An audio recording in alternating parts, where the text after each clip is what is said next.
Hey, what's going on, everybody? How are you doing? Happy Friday, chat. I hope you guys are doing super good. Jumping back into Kerbal Space Program for sure. We have landed our Minerva 2 reusable stage. If we go here, it's looking good. Actually, hopefully it doesn't tip over on reloading, because sometimes that happens with Kerbal Space Program. When you go to reload a vehicle, you know, it basically will shift things up and down if it's like in the terrain on load in, and it can cause things to be a little wonky on load in. So we'll see. Hopefully the stage is still upright. Hey, look at that. Look at that beautiful stage there, chat. But this is what I want to do with this next, is look at how we can reuse this. Last night we put 2 docking ports on the back, if you will, of our Minerva 2 lifter here, and so now we can create a truck, basically like one of those big old SPMTs. I showed this last stream, but if we look at the SPMT, it's basically this guy, meant to carry very, very large equipment, whether it's cranes, whether it's large mining equipment or power generation equipment. Something like this, something that's a big long boy that has a strong back attached to it that we can verticate, attach to our rocket, pick the rocket up, verticate down, or, you know, put it horizontal, and then be able to drive it really anywhere we need to go. That's kind of the idea of what we need to do now that we have landed the first stage. So the plan, I actually said in Twitch chat because somebody asked, but for everybody, the plan is to essentially build full recovery operations for this vehicle and then get back into our mission mode, meaning that we're going to get back into all of the contracts that we have, start getting money again, put out contracts for you viewers to submit to as well, get back into all of that. And then a few days here in between, we will look to get our much larger lifter that's kind of like the big brother of Minerva 2 called the Maxerva. We'll look to get that incrementally to the point where Minerva is. So we'll take a few streams, like maybe 1 stream out of the week or something like that, until Maxerva is in place. And then from there, we'll figure out what we need to do to get more accurate landings. Because we're pretty consistent within at least 50 meters of the dead center point of the pad, which is great. It's great for what we're able to do right now. But if we want to do drone landings, if we want to build Starship and do catch tower landings, 50-meter, you know, circular landing ellipse is not great. It's not great, and it's not good enough for that. So we gotta figure some things out. But all in due time. Let's get back to contracts and mission mode, and let's figure out how we can reuse the first stage as well. Yeah, horizonticate. Yeah, Are you going to have to build a mobile strong back to lower it? Yeah, pretty much. Yeah, that's kind of the thought. That is kind of the thought. But anyways, chat, this is what we got working for us right now. Let's actually Alt F5. We'll do quick save for landed Minerva 2. We'll go ahead and save that, and then can I just Alt F9 and go to quick save? Because we also have this from last stream, which was pretty good. This is the code that we developed, and we basically do a manual boost back burn, which helps line us up in the vicinity of our landing zone, and then we switch over to our Minerva landing script in Python, and it lands it as close to the dead center point of that pad as it can. Uh-oh, that's the wrong one. Oh, did I overwrite? Oh, I think I overwrote. Whatever, it's fine. It's not that big of a deal. Do I have a backup save maybe? Because quick save would have been year 3 day 10. Year 3 day 10. So anything on like year 3. No, this is all year 1. Okay, that's fine. Bummer. Well, we won't be able to launch it again, but you know what? Let's actually, I kind of want to though. I really kind of want to. Anyways, Bravo Alpha Echo, thank you very, very much for that Twitch Prime subscription for 31 Kerbal years. Much love to you. How are you doing? Any changes from last stream? So the one thing I wanted to look at was this right here, was our altitude controller gains. This is basically in the final mode, right? The final mode right before landing. It should essentially try to hover and then descend at a very, very constant rate. So right now it seems to be a little weak, especially when we go into our actual constant rate of descent mode. So I want to test this right here. Set gains to a higher gain set than we had originally. Because what we noticed from last stream was the altitude controller has a very, very slow response. So it would start at saying, hey, our desired rate of descent is, you know, negative 10 meters per second, knowing full well that we actually are looking to then change to 10 meters. And then it has a very, very slow ramp up. So we would still be descending all the way down to the ground, even when we don't want to under this execution, under this code block. So increasing that gain would be ideal. So what I think I'm going to do is actually recover this, since we have now F5'd at this point. We'll load up the same vehicle, we'll launch it again, and F5 at that point, and then we'll be able to do some testing here at the very beginning of stream before we get into building. Before we get into building all of our recovery vehicles. But yeah, we'll see. We shall see. So let's go ahead and just launch pad. This is going to be Minerva 2 flight ready. Should just be this one. Launch it. Get our Minerva 2 reusable launch script out and ready to roll, and yeah, should be good. Do we still have the upper stage chucked halfway to orbit? No, not now. I don't think so. I think by the time, well, maybe it's back in the atmosphere, but I didn't even bother really flying it, if you remember, on that one. So yeah, no, we don't have it around, I'm pretty sure. We could check though. Negative. I don't think so. No, we do not. No, we do not. Anyways, chat, let's go ahead and fly this into SPAC, and we'll see what we can do.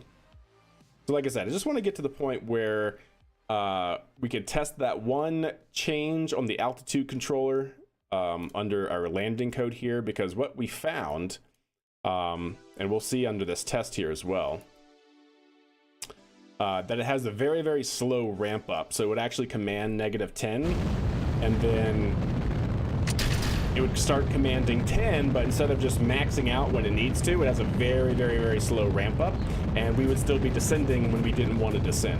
So we need a much faster response on that control system. So we'll see. We'll see what we can do. All right, so I think hopefully this will remain stable if we go 2 times speed. Because all I really care about is just getting this to the point where we can start doing the boost back burn, so we can F5 and just do some iterative testing here on the flight. So I think that would be good.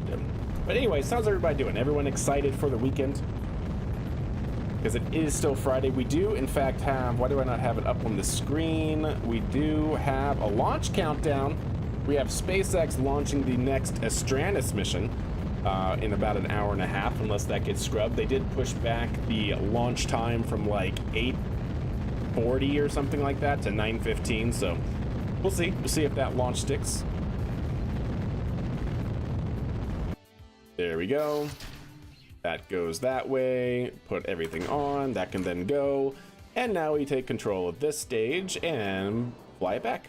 Oh, that's right. We're still in time warp. I was like, wow, that's happening really quickly. All right, so this is what I was saying. We do a manual boost back burn. And let's go ahead and boop. Keep an eye on our trajectory here.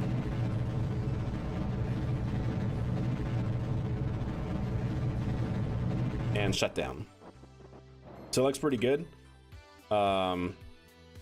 Oh, chat, you know what happened? Oh my gosh, I'm so silly. Because we were time warping, I think we burned way too much fuel. Son of a gun, chat. I gotta revert. That's not enough fuel to land 300 meters per second. We need like around 400 to 450 meters per second of delta V to land this thing. And so 319 is not it. Reality is fast today. Yeah, 100%.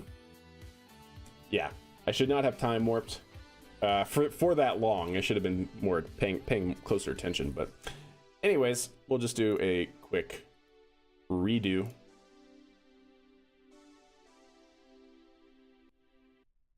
Get it from this angle. You know what we should also do, chat? I need to remember, if I can, to go to this camera angle when it comes in for a landing so we can see it from this angle. 'Cause that'd be really pretty good. Because I can zoom in. Oh, look at that, chat. We can zoom in from the ground. Oh, that's really good. I wish I could like control the camera and have it move, but this is pretty good. Anyways, 2 times time warp, and I'll make sure to only time warp until we're around 20 kilometers or so. Maybe not quite even that high. Hey, what's up, Infamous? How are you doing? My pleasure, my friend. Yep, that's I guess that's the good thing about having a full-time day job. You get home and then it's like, okay, well, you know, time to stream, even though it's like 8 o'clock at night. Well, 8 o'clock for me. How you doing, Infamous? Hope you're doing well.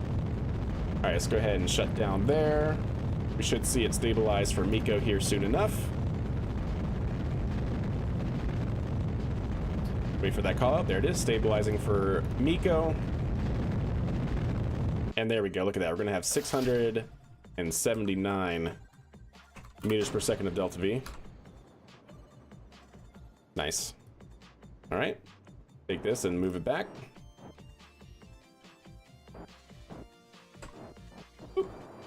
And bring it back. And something like right there would be probably pretty good. And engine ignition, boost back burn engaged. Ideally, we get our apoapsis above 70.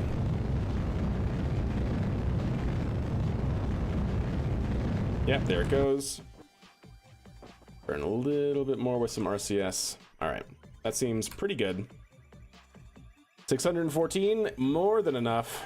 So from here, we would essentially wait, if this was like an actual mission, right? We would wait for our stage to get, wait for our first stage to get above the atmosphere, switch back to our Minerva 2.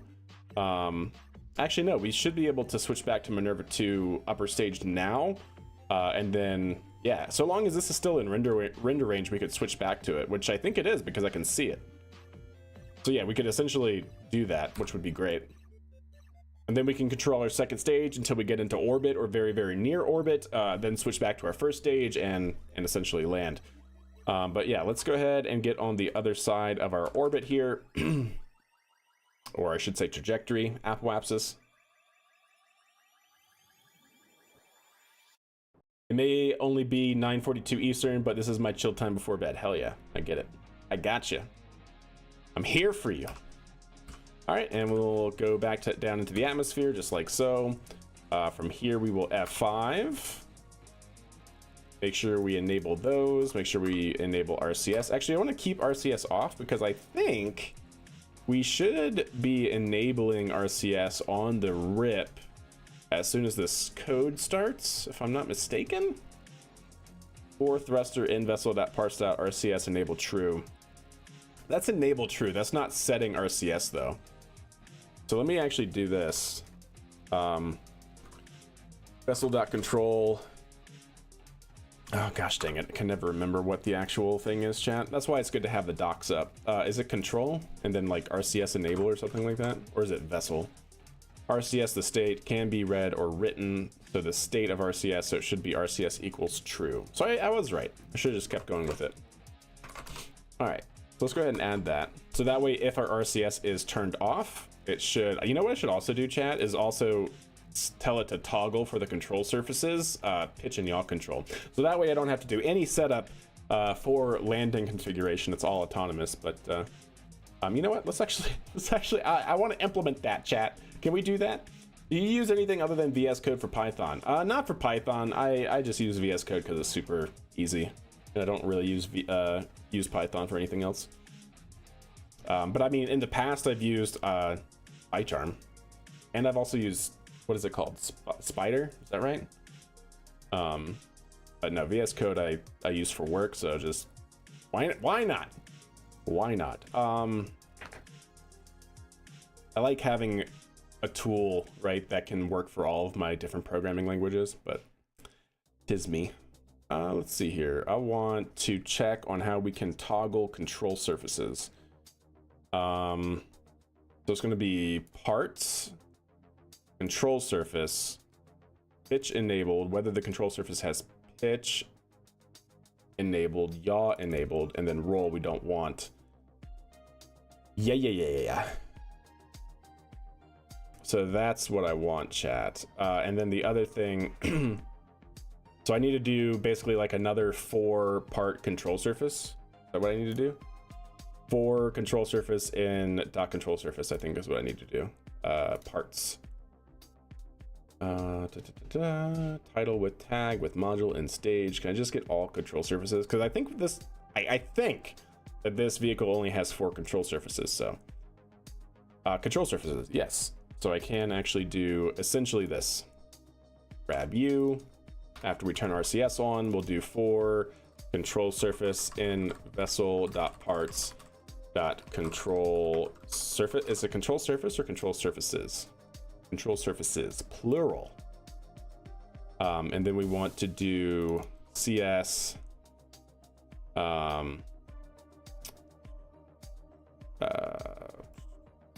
pitch and yaw enabled. So CS pitch enabled, and then CS yaw enabled. Okay, well, let's see what that does, chat. I'm going to go ahead and resume flight here, and I'm going to turn this inactive. There we go. And then if we roll it, hit the play button. Hey, cool. There we go. So that's automated. I don't have to worry about doing anything like that for our landing. EJ's playing KSP has just been memory lane the last year that he's played. I know. I saw that today, and I was like, I gotta get in here before stream. Indeed. I do like VS Code, but I get some hate because it's Microsoft. Oh, really? Interesting. Yeah, I personally don't really have anything against, well, yeah, I guess I don't really have anything against Microsoft personally, like myself. I understand it though. I understand the reason for the hate. I guess I'm just not caught up in that. VSC is tops, yeah. I mean, I really like it. I think it's a great tool, and it's free. I mean, that's fantastic, right? Like, I really also like JetBrains stuff, but not to pay for it. Not enough to pay for it. But again, just me. So you don't have to roll right over and spin. Yes, exactly. Wait, I feel like it lands with around 500 meters per second. You should try a shorter boost back and kind of glide it back. Ah, I see. Maybe. Maybe. All right, we're looking pretty good, chat. It's trying to slow down. It's trying to stop itself from overshooting here. Yeah, looking good, looking good. It's rolling to track the pad. This is looking like it's coming straight down over the top of it. We're 200 meters from pad center in the XY plane, not obviously in the Z axis. This is looking good.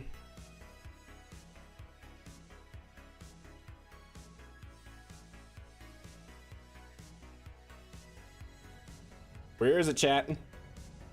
Where is it? Oh, there it is.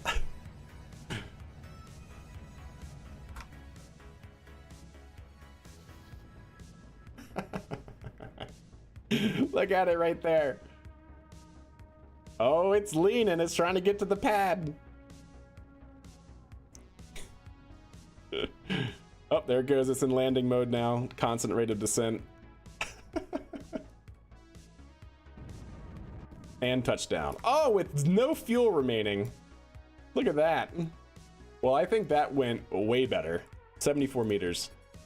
74 meters from the dead pad center. So yeah, I think that was a perfect update to the altitude controller, because let's actually look at what the altitude controller is outputting here. Whoops. So we have it in our logs. Actually, am I even printing it out? Okay, no, I am. Mode 4, distance, horizontal velocity, pitch, vertical set point. Yeah, altitude. Okay, so it's this one. Yeah, so this is what our altitude controller set point is, and then this is what it's commanding. So hopefully beforehand it was commanding 10 and actually positive. Oh, actually, yeah, I mean, it's fine, actually. It was a little bit negative here, though, but maybe that's because it was a little bit high. So maybe that's actually fine. Because it was basically staying there, and then we entered right here our constant rate of descent, right? Because that's where it goes from positive 10 to negative 10. Negative 10 is basically commanding go 10 meters below ground, which is just the way that we have it set up to say, hey, you know, start descending until you basically touch ground. So that's working. Yeah, I see no qualms with that at all. See no qualms, chat. Is it stuck trying to get perfect until it runs out of fuel? Pretty much. Yes, it does enter a hover, which I, you know, for this vehicle, I don't know if I actually care about, but it's something that we left in there from my other vehicle, our DCX vehicle, right? The DCX vehicle, because it's small enough, is designed to basically do what New Shepard does, which comes in for a landing, enter a hover mode, move over to the pad if required, and then descend. So we left that in there, but honestly, kind of thinking about taking that out. That doesn't make a lot of sense for a vehicle like this. Oh man, is this KRPC talking to KSP per chance? Yes, it is. It is. Moo, how are you doing? But yeah, maybe we can try doing it without that part, because it's just this mode right here. Yeah, if it's this one right here, if distance to pad is greater than 10, then we basically enter our hover mode and we try to move towards the pad. That's essentially what it is.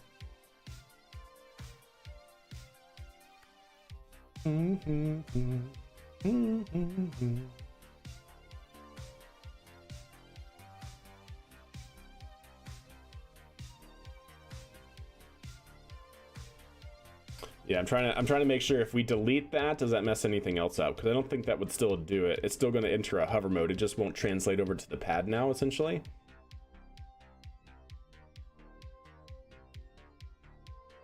Because this is to null out the relative velocity. And so if our horizontal speed, well, that actually might be fine. If horizontal speed is greater than 1, that could be okay.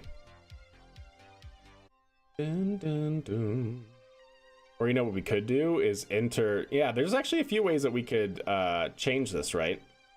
Because we could essentially take this code right here, which calculates the exact, I guess I should say, retrograde vector we have to aim in order to null out a horizontal velocity. We could put this as part of our normal descent here. So that way it tries to null out its velocity if it's like, I don't know, less than 500 meters in altitude or something like that. So it tries to land basically just vertically. Maybe that's good. Because if distance to pad, so we wouldn't calculate that anymore. And if we don't calculate that anymore, then all we're going to try to do is nullify our horizontal speed until it gets less than 1 meter per second in our XY plane. And then from there, we go down and land. That's essentially what we would do from there. So that actually might be okay. I'm curious, chat. Curiosity got the better of me.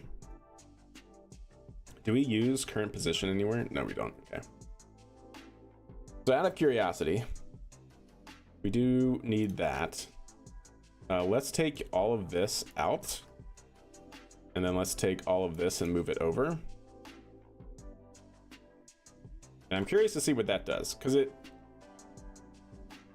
means that it'll just try to get as close to the pad, and then however close it is, it'll just land, essentially, which I think probably makes more sense for an orbital class vehicle. As cool as entering hover mode and trying to translate over is.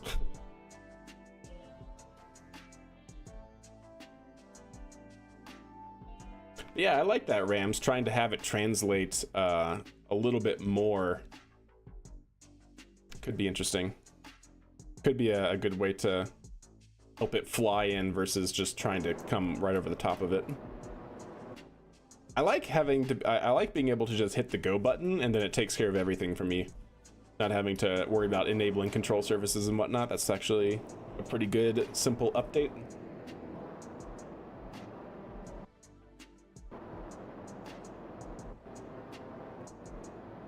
See, this is what I don't like about the autopilot sometimes. Like, why are you doing this? This is not me, and this is not our control system, this is the autopilot.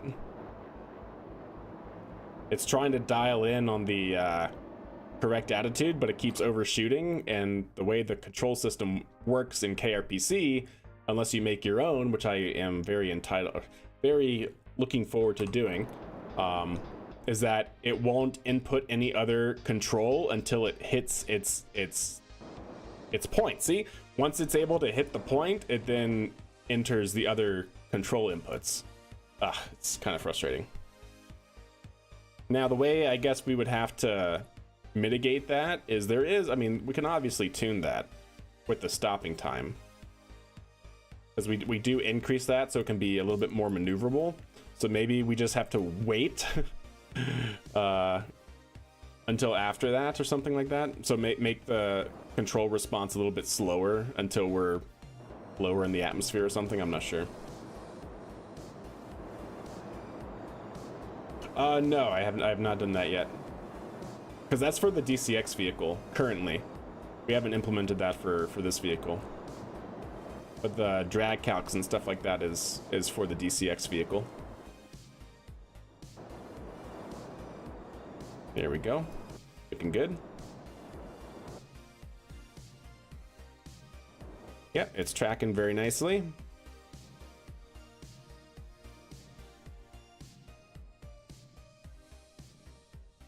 There we go.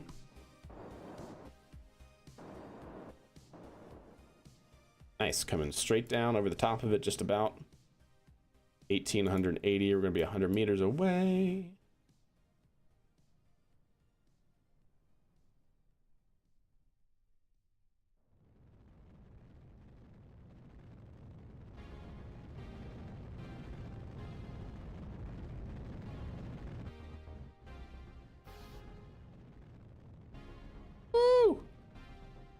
There it goes, and then it should land, yeah? Yes! Oh, that's actually brilliant. That's not bad. I actually like how that functions. I actually really like how that functions. 69, giggity. Yeah, that was actually really kind of slick. Much better indeed. So, I mean, that's kind of nice, because if we can then just over time upgrade our navigation, our guidance and navigation, to something a little bit more robust, to where we can actually come straight down on top of the pad, then, I mean, then we're golden, right? We don't have to worry about being off center and then trying to translate over, and yeah, that's how that should work. That's how that should work. So, I like it, chat. I think that's what we're gonna do. We're gonna leave this here, because now what I wanna do is build a truck that can come around over here to the pad area, pick it up, and lay it sideways, so that way we can drive it to wherever we need to. It seems to have too much proportional on landing, but too little on coming in. I don't know about coming in is a problem. Here, we can actually see what it's commanding on the way in, because we want mode 2. Yeah, we want mode 2. So it's commanding 8 meters per second when it's 87 meters away. So that actually could be a problem, right? We're 68 meters away, right? But it's only commanding movement of 6 meters per second.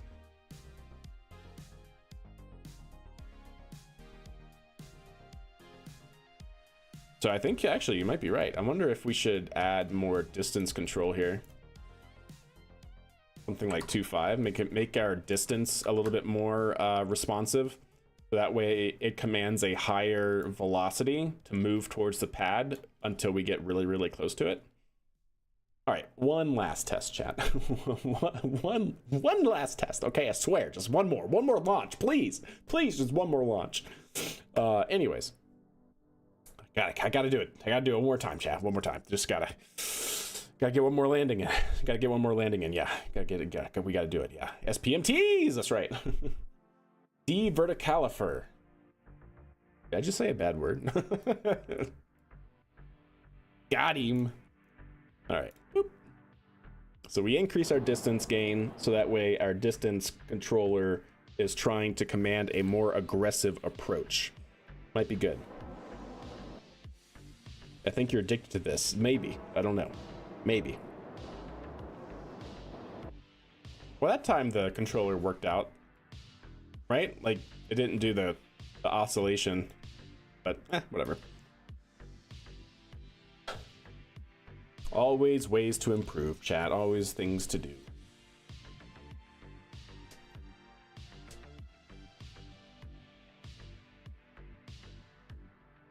Okay. And now we wait. He can stop whenever he likes. That's right. That's right. Oops, sorry about that. Bump the mic.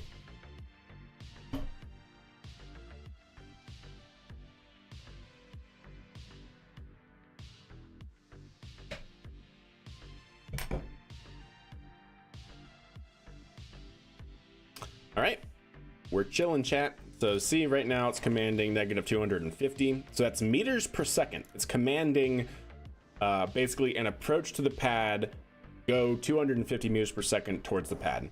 Now, of course, this vehicle's never going to be able to achieve that because it doesn't have the lift to weight ratio to be able to do that, but it'll be able to get to 100 or so. All right, it's starting to come down. It should start slowing down a little bit as well. There it goes. It's going to start moving away from the pad. There we go. Oh, wee! It did the spin around because we went over the pad, so it had to come back to it.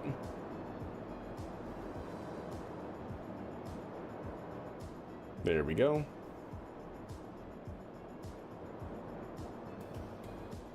Not bad. Coming straight down over the top of it just about now. So we are now 100 and we're commanding 20. Oh, that's actually pretty good. That's a lot better. We're now 70 on the opposite side. That's okay. It should start moving its way back that way. Why is it going away though? That's a little bit strange.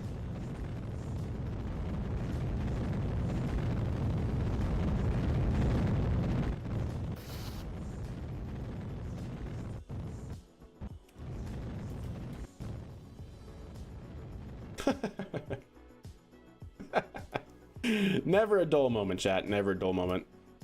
Interesting. So changing that made it a little bit more aggressive. I see. That's the thing. That's why I really want to stop this, because the more I do this and we have the dispersion of landing, and sometimes we have this outlier that lands way over here after a tiny change, makes me really want to implement our own flight controller so we don't have to worry about the autopilot. Hey, what's up, Quack? How are you doing? Because I feel like the autopilot just, I don't know, man. It's tough. It's tough out here with the autopilot. Sometimes it seems to be a little shaky at times, like that one, for instance, where we have coupled control. The other thing we could try is the autopilot and stuff. We could, oh yeah, we could definitely actually reduce this if we're not going to be doing what we were doing previously. We don't need to have something that high. Let's do stopping time. Where do I have that mentioned? Another stopping time here. Make that the same, 0.9. Oops. Very good.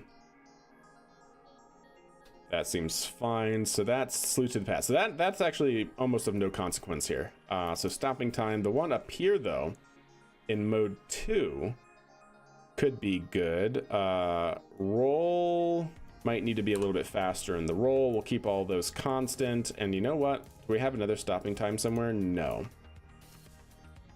So for the stopping time up here in mode 1, let's actually define it where we have our autopilot engage.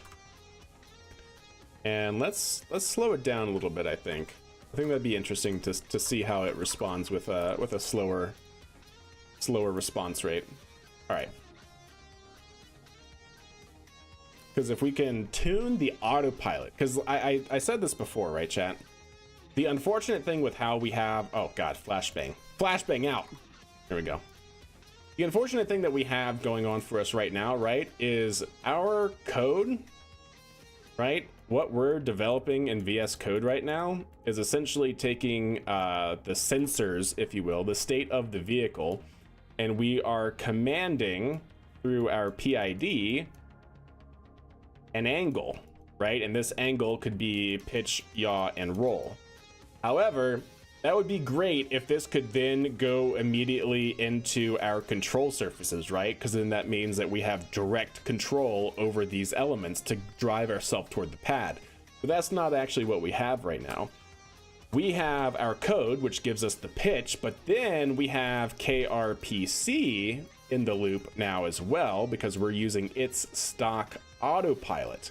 And essentially, its autopilot is a big black box autopilot, which takes in the angle and then commands the control surfaces. But this, like I said, what's it doing? How is it actually functioning? We don't have exact control over this. We have a lot of things that we can control. We can control certain gains for the pitch, yaw, and roll. We can change like the stopping time and certain elements of the control. But again, how the autopilot actually executes in order to get the pitch to command the control surfaces is unknown. Oh, by the way, chat, are we flying? Oh, we are. We are flying. Aha. We're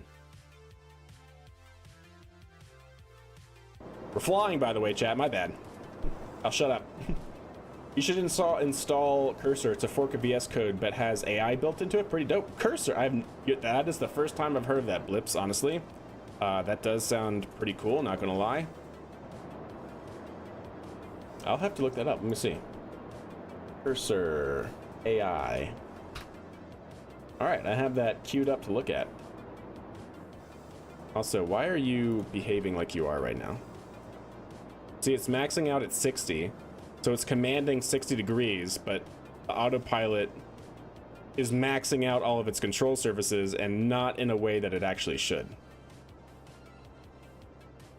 Like what is this? So that is a lot slower in response. Is that too slow? Is that what's going on? I don't think so.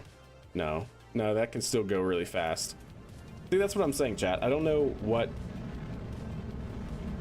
actually has to happen here.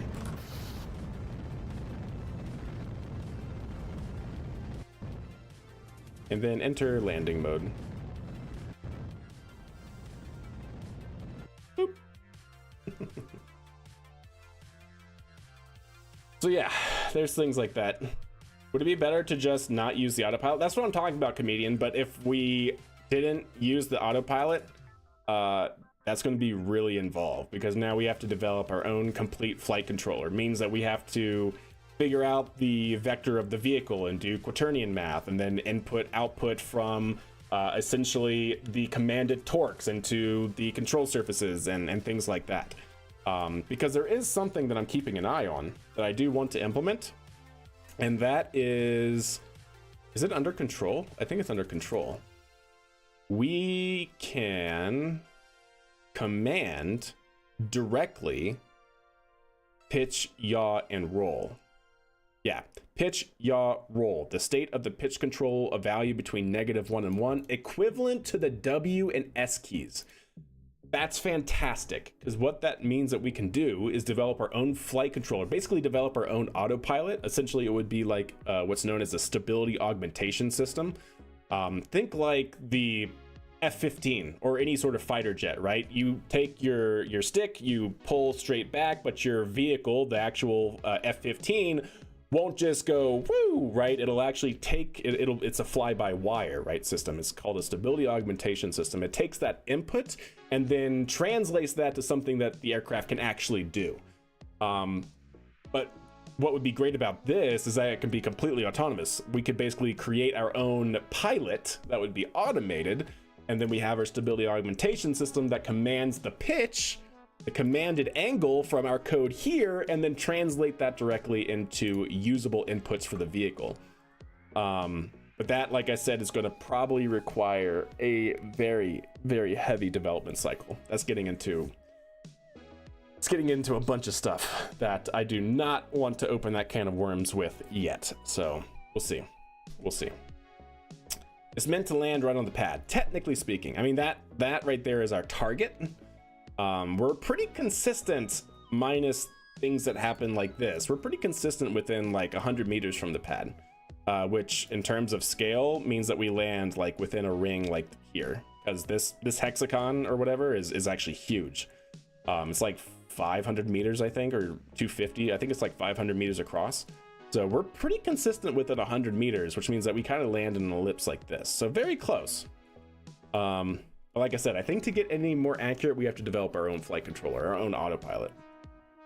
I use it at work. It literally will use all your existing VS Code settings. It's a pretty seamless transition. I'm with you. What does it use as the AI backend? Not yet. Maybe for landings that need higher precision, like barge or catch. Exactly. That's what I'm thinking. That's what I'm thinking. All right. So let me test that again real quick. And we implemented that, which seems good. So let me go ahead and revert, so that way we can actually execute the code when it's actually meant to execute and not when we're already falling in the atmosphere. That would probably be good as well. And hopefully this will do a wee bit better.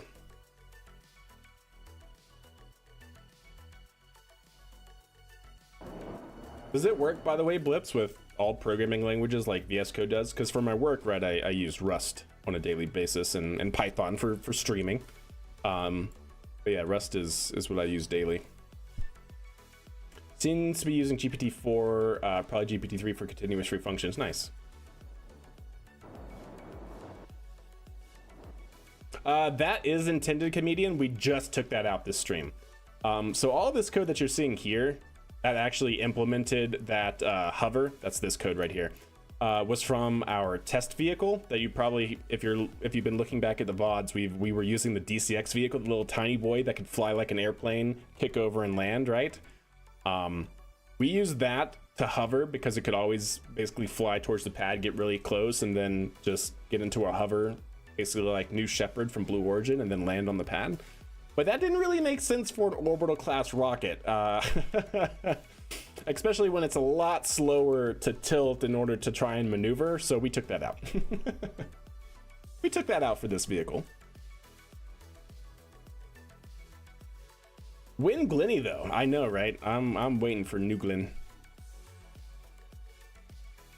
I am definitely waiting for New Glenn. Hey, we got about an hour before our next launch here, chat. SpaceX IRL launch. All right, so this is already seeming to be a lot smoother, which is good. We'll see if it maintains this smooth performance. It was doing some oscillations there, but it seems to be back under control. It's looking okay.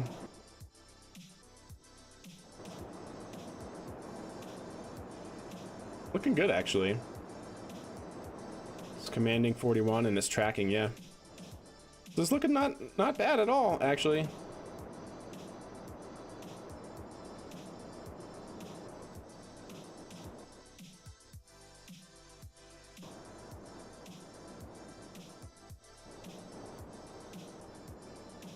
Okay.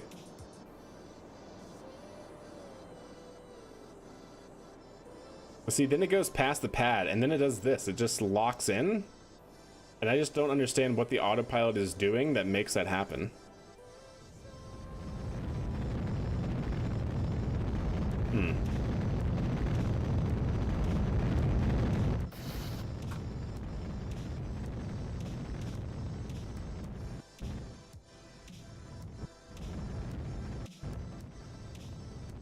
There we go. I can make that transition a little bit smoother as well. Interesting. Interesting. All right, well, I'm trying to think. Does that mean that the response needs to be faster? Like this? Because this is something we added. I also changed our gain here on our distance controller because it was 1. We can try like 1.05, just a very small increase from what it was because it was just 1.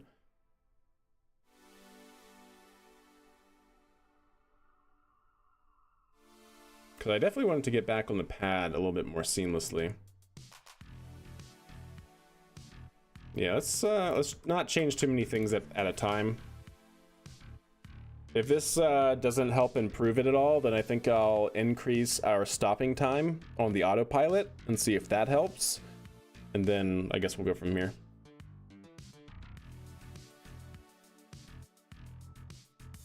Kind of looks like it's trying to adjust its trajectory with the engines before they are on. You know what? That's actually an astute observation, perhaps. I'm wondering if I change that from the other vehicle. It's going to be in mode 2. This one. How is burn flag hit to true?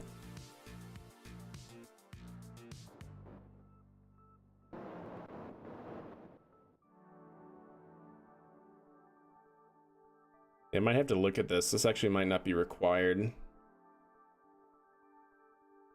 Because if TB is greater than 0.5, I'm sorry, less than 0.5, or surface is less than 1500, burn flag is false. Go to true. And then from there, yeah, I might actually have to figure out something to do here. I think that might be what's happening. Is that this is also 120? I wonder if that needs to be something different. Because that's all taking values from... That's all taking values from our DCX vehicle, and it hasn't been tuned for this vehicle at all. Alright, let's see what let's at least see what it's going to do here.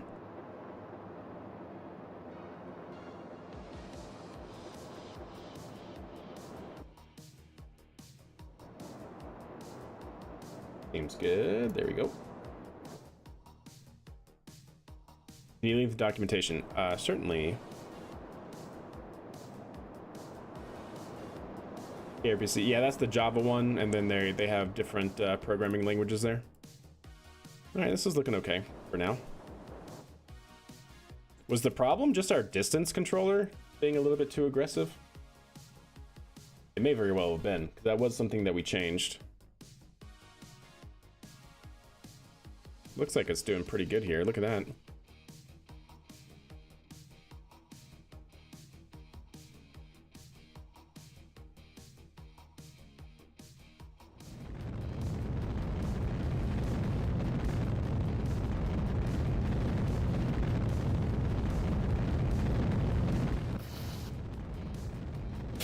Oh, too hard. Oh, I turned off the engines too soon, chat. I turned off the engines too soon, but there we go. That's 22. So maybe it was just our distance controller. Because I changed our distance controller to be 1.25 when it was 0.1. I'm sorry, 0.125 when it was just 0.1. And that may have been a little bit too much. And then we just increased it to 0.105 instead of 0.1.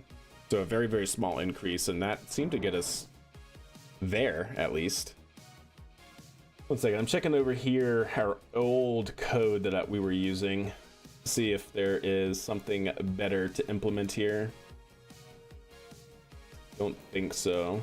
No, seems okay. I was just wondering if that burn flag being true or false there is causing it to, but it actually seemed to be working that time, so it seemed to do well. What if you tuned it down slightly more? Could be.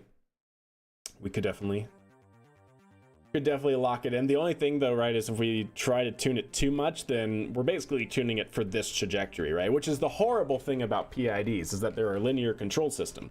So when you tune a PID loop, you're basically tuning it for a specific set of conditions. Now, it can be generalized a little bit, right? Of course. But if we spend too much time tuning it, it's basically going to be tuning it just to this one trajectory. Why not use a self-tuning PID loop? We can. It's just another can of worms. Like I said, the great and horrible thing about this is that y'all all have great ideas, right? And it's like, yes, we could add this. Yes, we could add this. Yes, we could add this. Yes, we could add this. But it's just a lot of development time. You know what I mean? Like, yeah, there's a thousand things that we can implement. It's just, do we want to implement all of that, or get close enough and start working towards contracting and stuff? Sounds like you need a team. You're not wrong if that's what we want to do. Yeah, the whole code base as it stands right now is evolved that we could probably completely rewrite it to be a little bit more optimal now that we have something that works, you know? You need a complex set of condition sensors to generalize the PID loop. Yeah, essentially. Or use some comprehensive gain scheduling, which we've kind of started, right? Like for each mode, each operating mode, we change gains and whatnot. So we kind of are using gain scheduling to our advantage. But we only have one set of gains per operating mode, where in real life we would probably want to have more depending on certain conditions. So yeah, there's a lot of stuff. Kaz, it's our time. That's right. Kazlo can he's already doing work on optimizing stuff. Okay, let it get slow. There we go. Now see that time? Yeah, see, I'm wondering if it needs to, after a certain altitude, stop trying to track the pad, because then that picks up a horizontal velocity, right? We're basically coming sideways with our engines on, and then it has to correct. I'm wondering if we should just tell it, hey, after you reach 500 meters altitude, just nullify your velocity and don't do anything else, you know? You just burn some GSC hardware. That's fine. It's actually a bunker. See, it's actually a bunker. It's fine. It's not needed. Yeah, Kerbals can go inside that, by the way.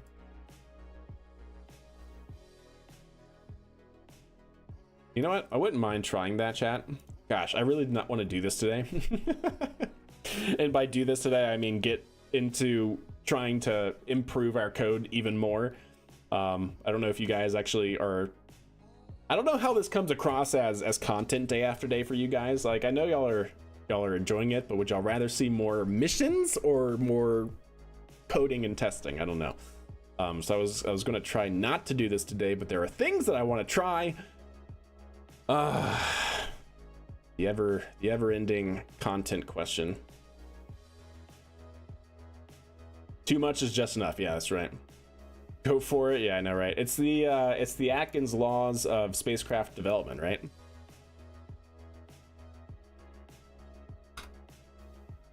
There's a very key Atkins law that comes to my mind. To design a spacecraft right takes an infinite amount of effort. That is why it's a good idea to design them to operate when some things are wrong. Design is an iterative process. The necessary number of iterations is one more than the number you have currently done. This is true at any point in time. Yes, there is an infinite number of iterations that can be done at any time when you're developing a spacecraft. We are in that loop right now. At some point, we got to say it's good enough, or at least good enough for now. There's an existing script that works in a very similar way. After a set altitude, it stops trying to minimize error value and focuses on landing. Yeah, it's kind of what I'm thinking that we need to do, Steve. What if it just overshoots the pad, and when it starts its engine, it starts burning toward the pad? Or is that what it's already... That's what it's already trying to do, yeah. That is in fact what it's already trying to do. But we basically are doing that too low, to the point where we're already really close to the ground, so that way when it enters the next the next mode, which is like nullify your horizontal velocity, we're already too low to the ground to where it's like trying to increase throttle to go back up so it saves itself, and then in doing so, because we've been tracking the pad until the very last second, we picked up a horizontal velocity, so then it becomes a gigantic pendulum. So I think if we stop tracking the pad after, I don't know, 250 meters or 500 meters or something, and just try to then nullify our velocity, our horizontal velocity, that should get us close. This is why perfect is the enemy of good, indeed. You're here to code, but also to watch stuff blow up. Hell yeah. All right, so in that case, chat,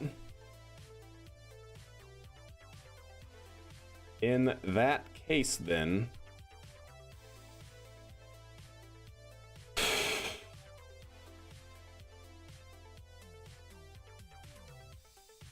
what do I want to do?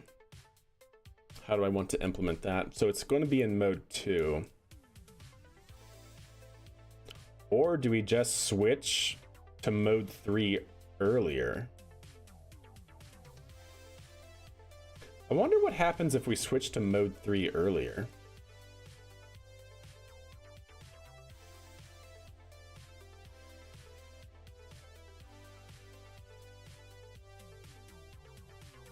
Like, what happens if we say that this is going to be 300?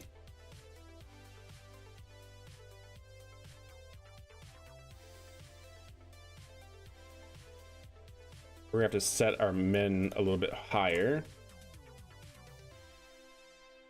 Potentially. That might break something right there, but we'll see. We'll see, chat. So switch modes when you're at 300, because when we switch to that new mode, that mode is the nullify your horizontal velocity, and then enter landing. So that might be good.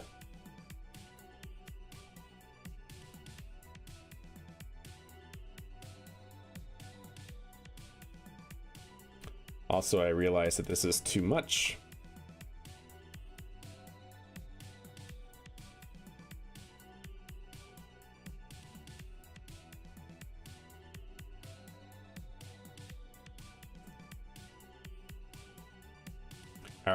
Our code is starting to get smelly, chat. We have a whole bunch of things commented out and whatnot. We have multiple things copy and pasted around. Ugh, disgusting.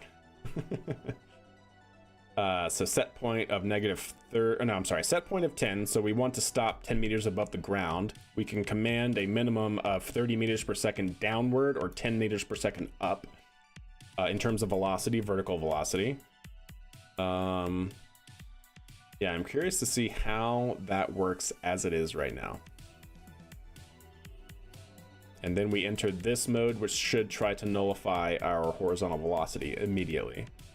And that's at 300.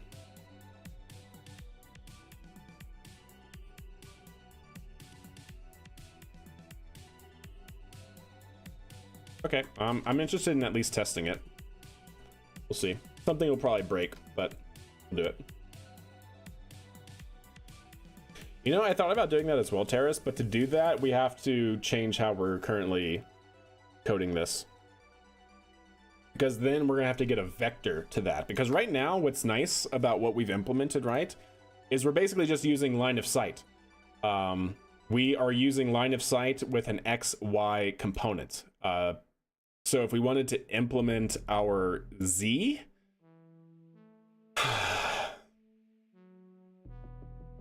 can we actually just do that with our line of sight? Because then we get the LOS angle.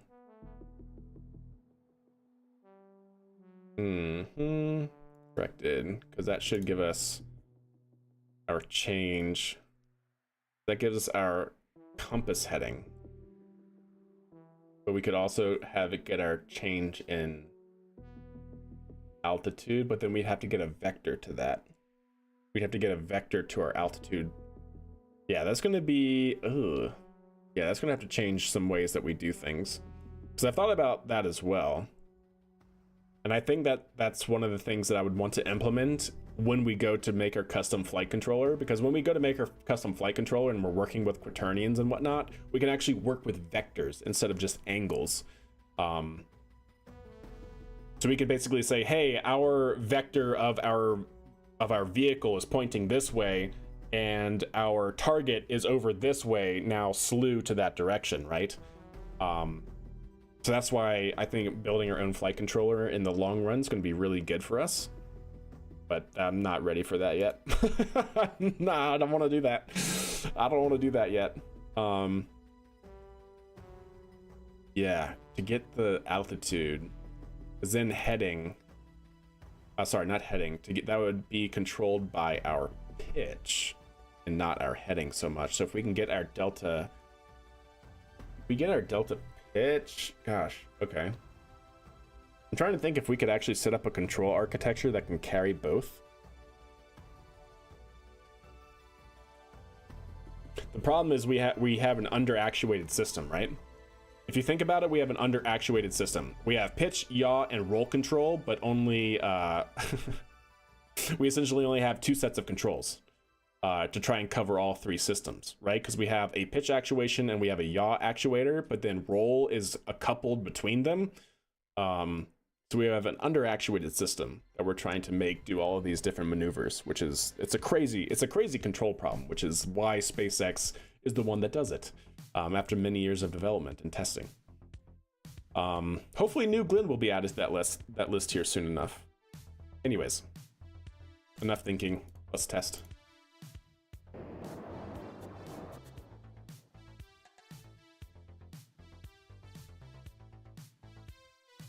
You're finally able to catch your super heavy with closing arms, and I'm so drained of how many attempts I just went through. Nice. You did it manually or what?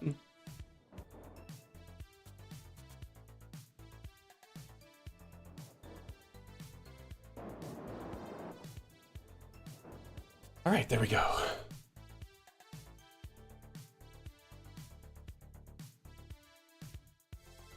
I barely have anything for saying what stuff is. I see. My code is always messy, yeah. Likewise, until you go back and try and fix it all. Manual, yeah, that's wild, Rams. That sounds fun, but also gross at the same time.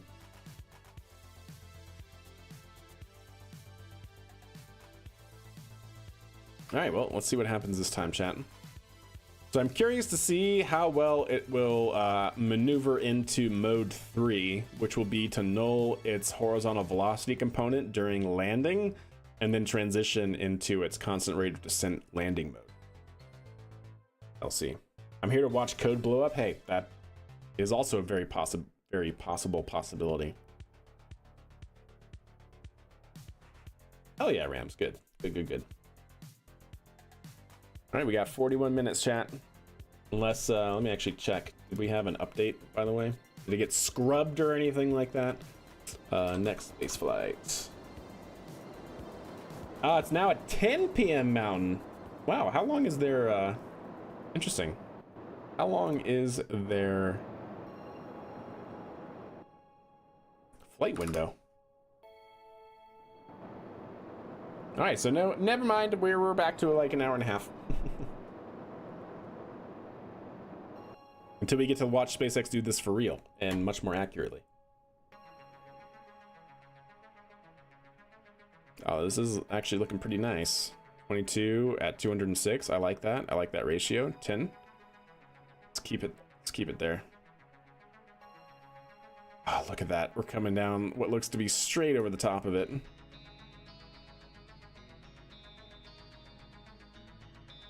Okay, start engine burn.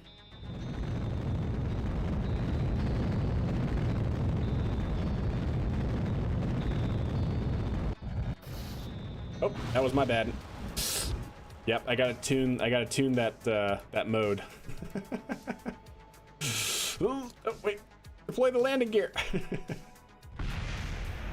Yeah, we gotta tune it, chat. Cause it entered mode 4 very quickly. It entered mode 3 here, and it commanded wait, mode 3. Wait, stand by. Wait. How did it go from mode? Oh, that's mode 2. Okay, I misread it. So we were here, and then we entered mode 3. Mode 3 is outputting distance to pad and pitch. Okay, that's fine. So it was trying to stabilize itself.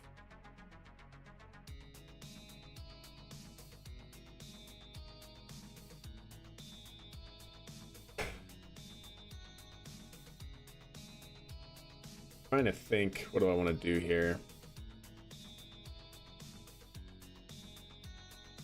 What is it that we want to do? Was that just a altitude gain gone awry? It's also commanding -10 all the way down.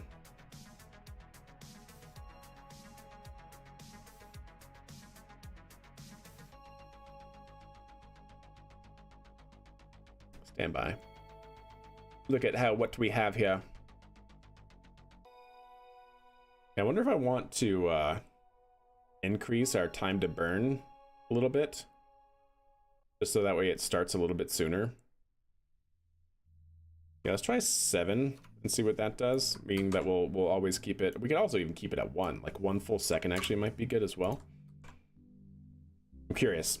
So if we stop a little bit sooner, so that way it has an easier transition instead of like literally coming in and trying to stop like 1 meter off the ground. See what that does real quick, but I still think I'm gonna have to tune one of the gains, probably the altitude controller, which is what commands our throttle. We shall see. We shall see, chat.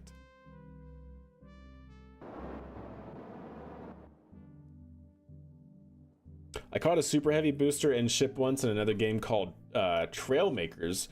Those were mostly automatic. The only manual things I had to do was move the vehicles into catch arms. That's actually really cool. Nice. That's awesome. All right, there we go. Back at it, chat.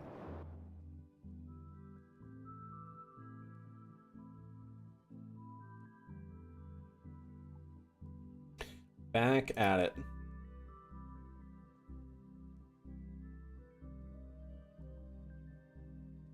Soon we will have it nailed, chat. Soon we will be good.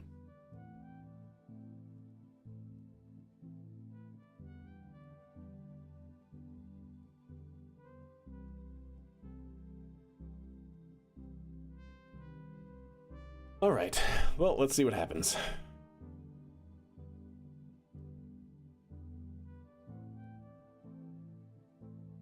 Time warp a little bit. I'm getting impatient by having to do this so many times.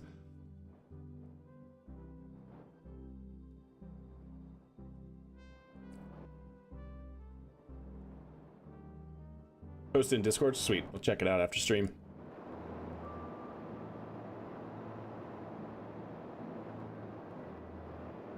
Okay, still looking good. There we go.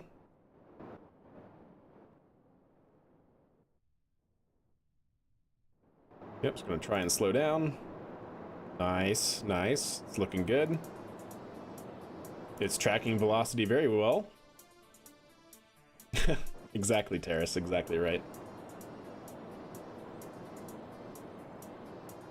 40 and 30. Wait, why is it? Okay.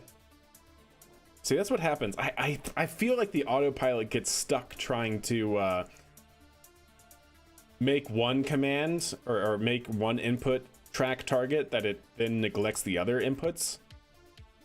I can't figure that out. It just seems so weird sometimes. It really does.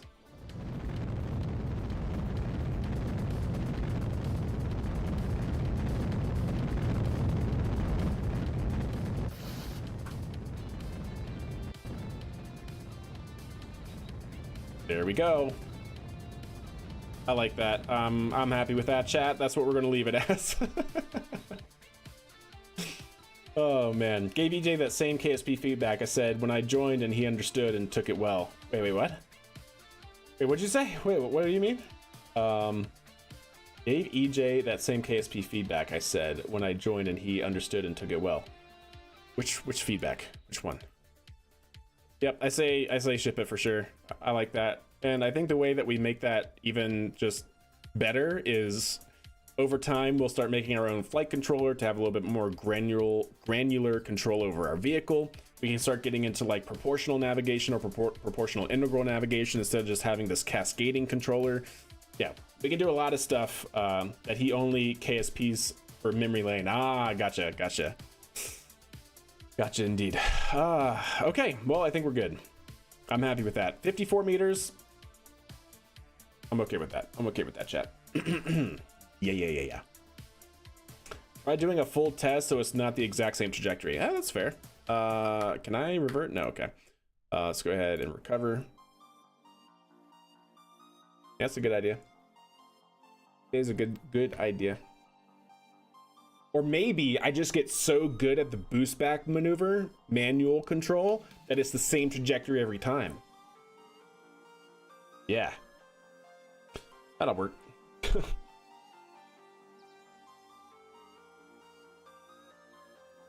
Yeah, watch it do like just complete garbage after that. Oh no. Yeah, one more test, please, chat. Just one more flight. One more flight. Actually, before I do this, chat, I'm going to put the stream on pause for a few minutes because I am going to run a manual ad break. So that way we get rid of all of the Twitch ads, okay?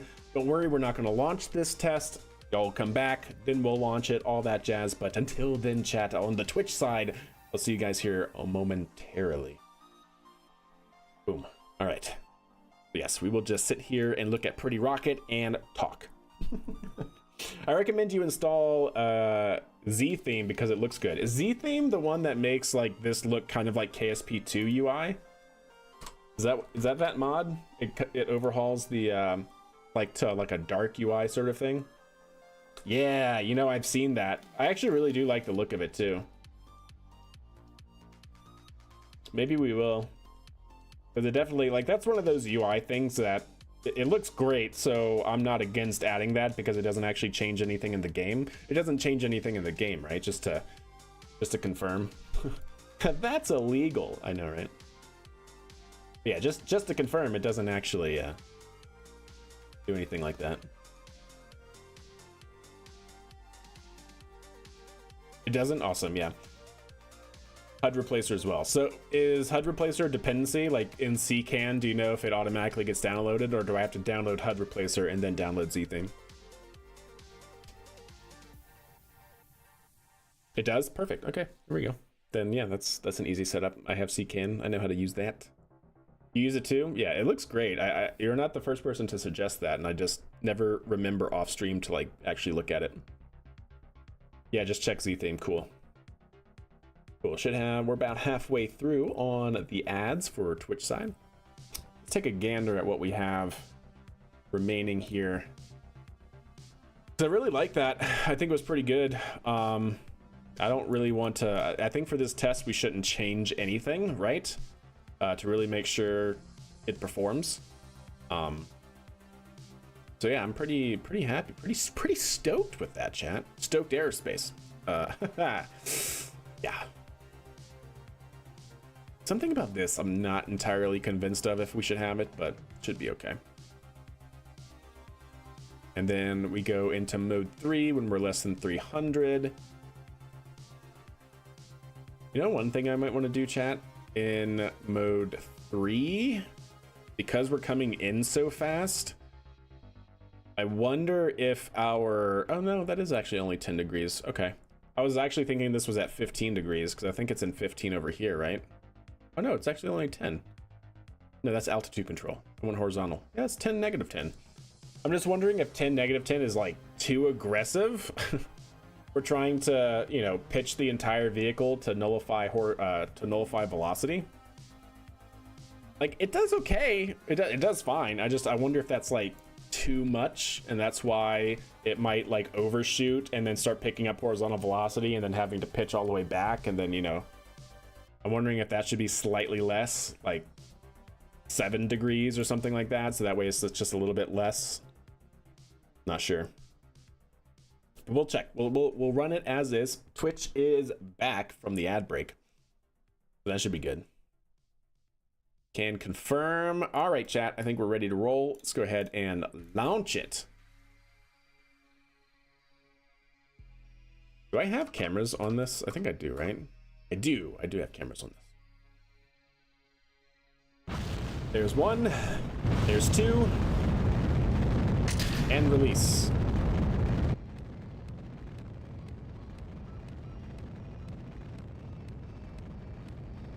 Look at it go, soaring into the sky.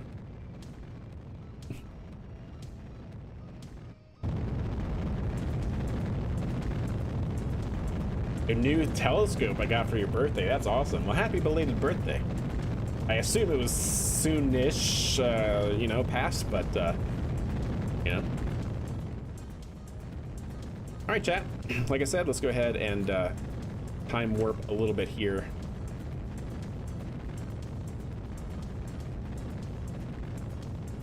They should not time warp too much. 16th, nice. Yeah, happy belated birthday. Hell yeah.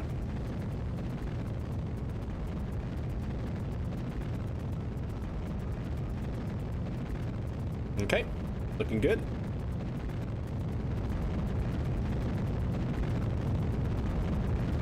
And you know what? I think I might try to do this like a full test.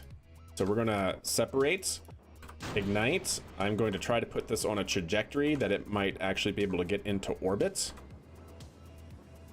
Something like that. And then with this guy, we're gonna rotate.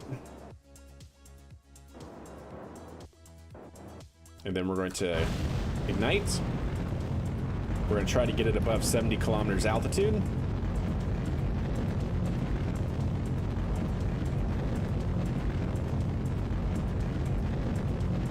Shutdown. 72, that's great. So now we should be able to switch back. Oh my god, yes. Okay, sweet. There's our rocket in the background. Let's go ahead and deploy. Awesome. This should now be able to hopefully get into orbit, ideally. In a perfect world, at least. At least very near orbit.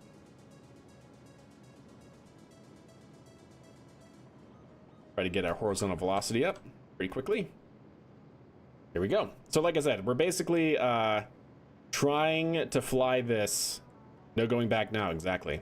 Exactly. Let's go ahead and F5 here, because I think I can still technically switch.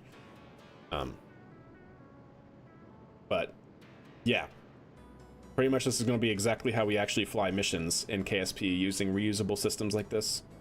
All right, I can start pitching down because we're starting to pick up apoapsis and get that further down range. Trying to keep time roughly the same. I don't want it to explode because then that means we're going up too fast, and I would rather try and get into orbit rather than push our apoapsis up. So yep, time is increasing. That's okay. Just don't want to go above 100 kilometers if I can help it. But we're looking good. Looking good so far.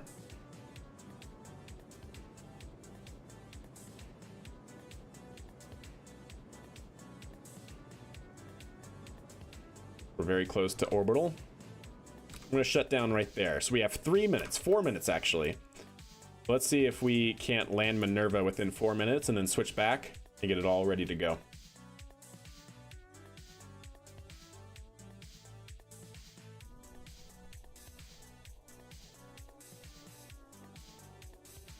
Okay. Bring those in. Rotate it back. Try to get it into a rough orientation that it needs. That way when we go to start the controls, it should be pretty good. All right, we're back in the atmosphere. And go for landing. So we had roughly 4 minutes several seconds ago. And then down here, oh, a minute and a half, yeah. So we should be able to get back to this before it even gets to apoapsis. Yeah, 3 minutes there, and we're going to be down on the ground in roughly 2. This should be good. It's locked in, tracking the pad. All right.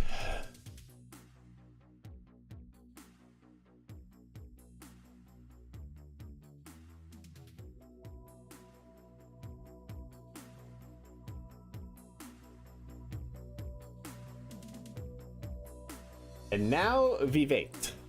How much mass are you delivering? 7 metric tons. Half of its total possible capacity. I think it's 7.5 metric tons. This thing is still rated for 16 total in, I guess, expendable mode.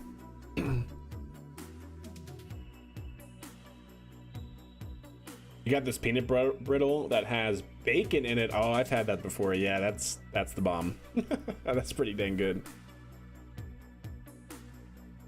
No going back. Tis time, chat. This is time. What will happen?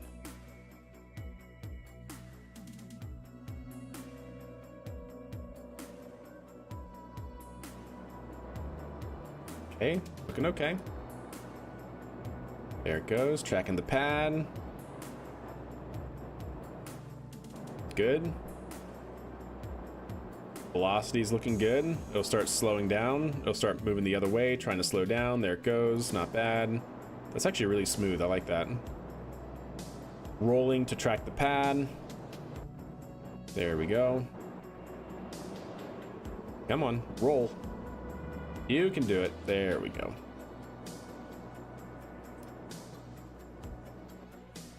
It's actually not bad at all. 22 meters at 200. Nice. Yep. 10-to-1 ratio on the commanded velocity.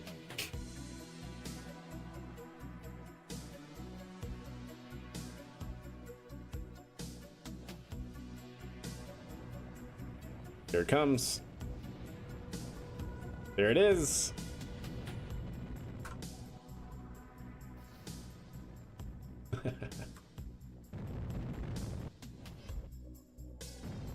There we go. Ooh, it's not bad. That's really not that's really not bad. We're within 50 meters. Last time we were within 50 meters too, or were we within 60 meters?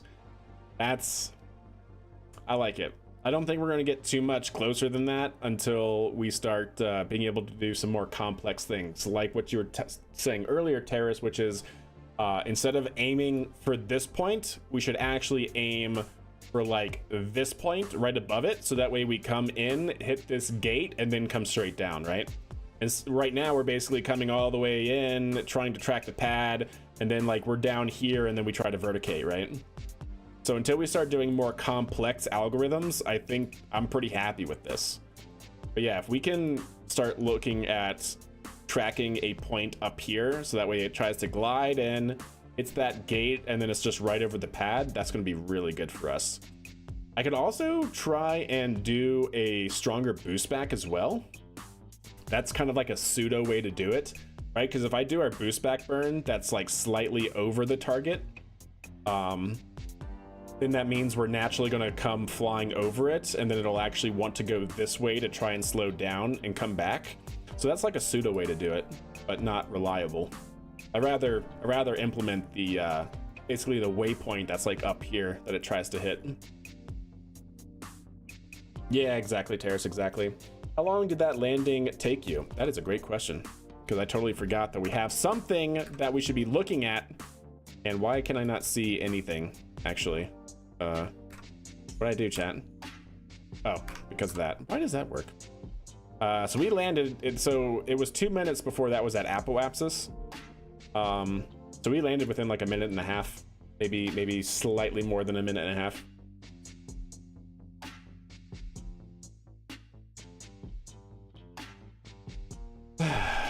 And then let's see if we can't get this into orbit. We should definitely be able to. Even if just barely. Yep, there we go. 114 by 88. Still have 300, 400 meters per second. So we tested this earlier. This vehicle is reusable, the first stage, with maybe a maximum of around 9 tons. Because we tested it with 10 tons, which is what our shuttle requires, and it just can't quite get the shuttle into orbit. So the shuttle has to use a little bit of its fuel to do it, which is fine, I think. So yeah, like 9 tons is probably like the absolute max for this vehicle in full reuse, or in first stage reusable mode, which I'm pretty happy with. Yeah, cool. Okay, well, let's go ahead and deorbit this thing, just so we don't have debris up here.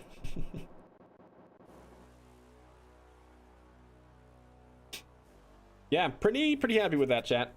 So now we can look at developing our reusable operations, our reusable vehicles. Recovery operation vehicles, that's the English. That's what I'm looking for, thank you. Brain sometimes slow.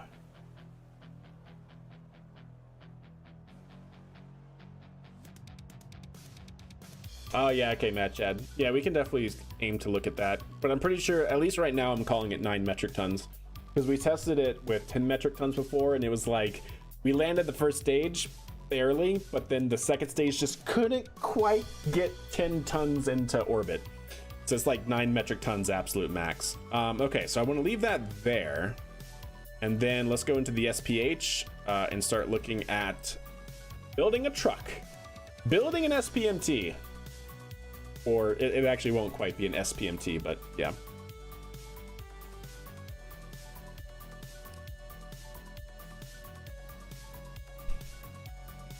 Gosh, how are we going to do this, chat? We don't have the good Rover wheels.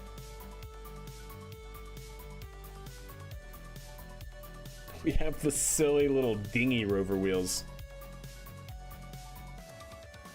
God, it's going to take a lot of those. I wonder which one is actually technically more sturdy. Are these more sturdy or are these more sturdy? Like in terms of power and stuff? Dry mass 0.075. Oh no, these are definitely bigger. Yeah, these are the bigger ones. Okay. Noticeably so. Okay. Get the good Rover wheels. We need 16.9 million Kerbucks in order to unlock the tier 3 research center in order to unlock the Rover wheels, because for some reason those Rover wheels are at the maximum possible tech tree. Yeah. 16.9 million. Right now we're at 11.5. Go figure. We could use these. Does that help? Yeah, it's actually probably fine. If we can just use these to maneuver the SPMT up to the rocket, and then we could like use pistons to jack the SPMT up so that way it doesn't have any weight on the wheels, then we can do our verticating and is there an actual word for that, chat? Verticating and then horizonticating? I don't know. Is there an actual word for that? To say, to, you know, lay down to put something horizontal. Anyways, so totally sidetracked. Then once we lower the rocket down onto the SPMT bed, we can then lower the jacks and then drive it, ideally. Diverticating, is that the actual proper term? There's a 69 in there. Nice. Giggity. That's right. Handling the load. Fair enough. Maybe use the aircraft landing gear. That's another thing I was thinking about as well. But then we don't have any drive wheels unless, you know, we put these like just on the ground and this takes the load. I don't think there's going to be an easy way to do it. But anywho, let's get our vehicle out, shall we? I want our Minerva, the vehicle we just had, the reusable. Yeah, load that in. We're also going to save it so that way it's also here in the SPH, and then let us take all of these things off. Oh, huh. You know what? I want you. Yeah, I think I want you. Well, there's our SPMT bed potentially. Why not? Whoops, take you off. Take you off. All right.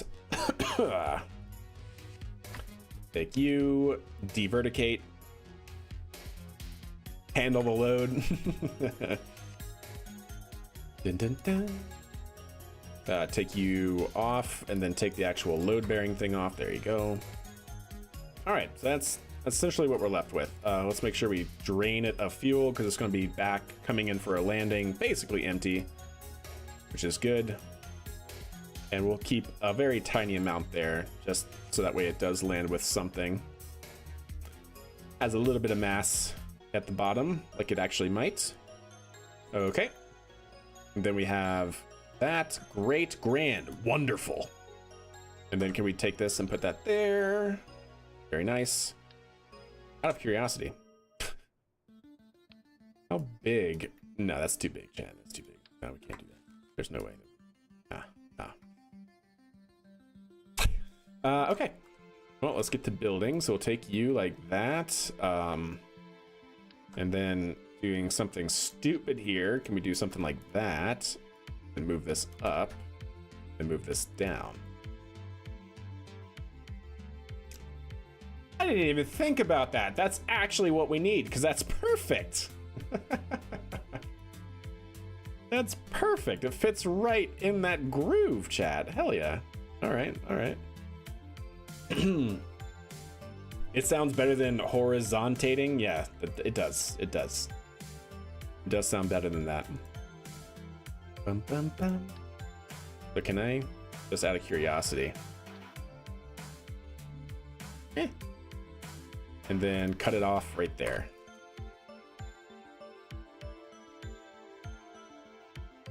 Yeah, actually that's not too bad.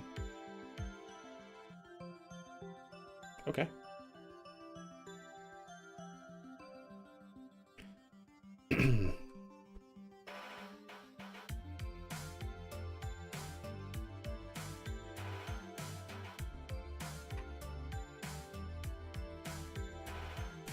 All right, now we got to figure out what's actually going to be the strong back for this thing. Which, by the way, I actually need to take this off because that's not what we're going to use for that attachment point. I wonder if I can actually just use another one. I really like this structure, you know? Like, can I just use one of these?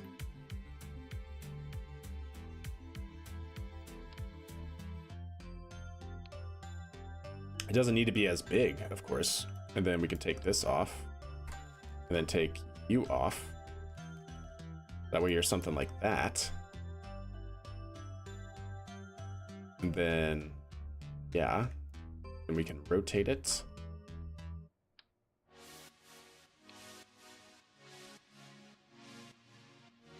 It's not bad, actually. Okay. I can dig it for now. Let's see what it does.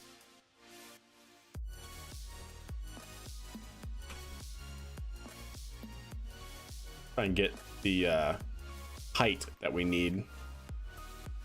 Yeah, definitely don't need quite that much, yeah? Okay. Take you off. What do I want to do? Can I cut in another section here? I think I can. Wait, can I? Oh god. No, I cannot.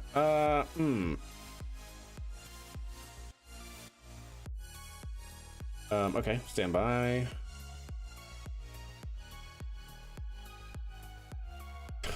How is this thing constructed? Shoot. Okay. You know, the other thing that we could just do, out of curiosity, is some of these. That's probably too. Is actually that too big? That actually might not be too big, chat. Oh, come on, you're like right there. Really?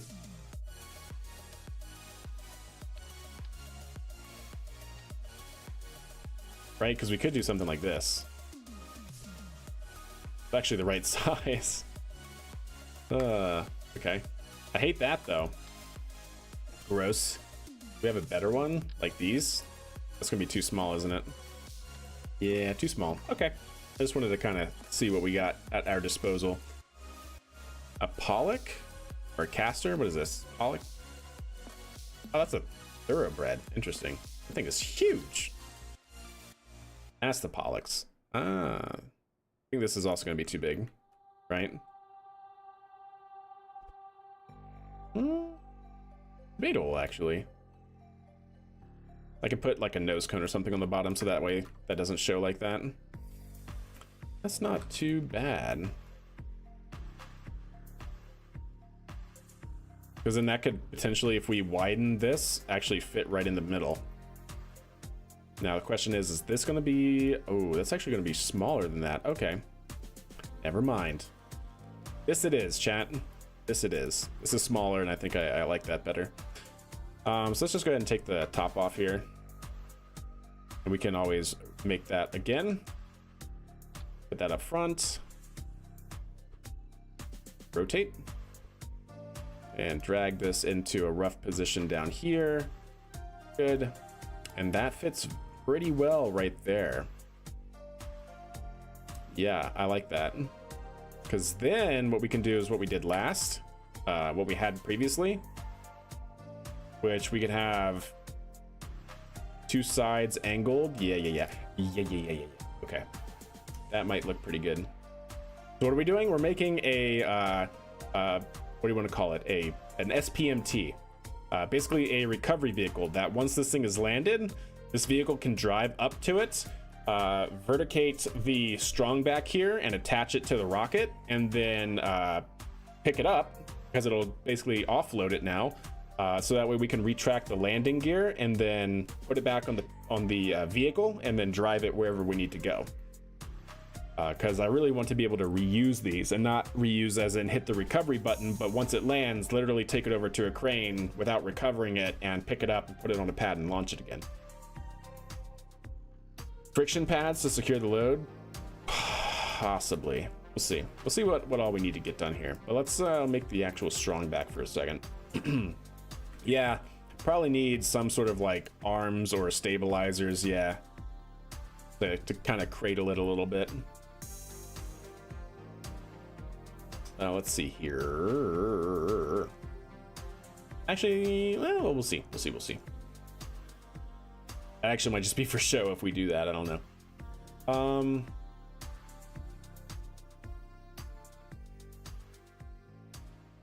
Trying to figure out what I want here. Okay. Structural part. I want you. Is it you? Are you the correct size? Just one-time symmetry, I guess. Yeah, and then one-time symmetry again. Yeah, cool. Of course. Why would you go on the correct node, huh?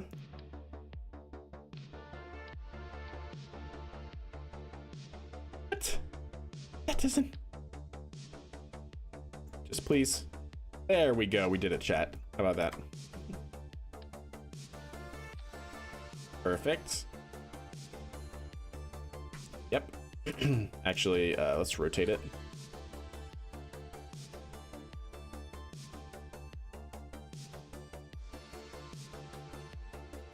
Cool. Good.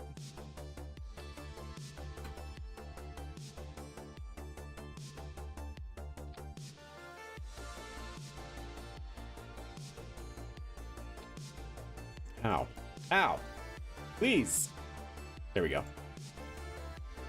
So that fits there. And then we just need some of the tiny panels here at the front.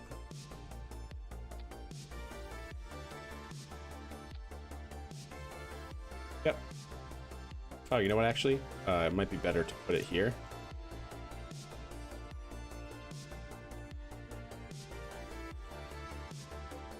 Yeah. That way I can do this.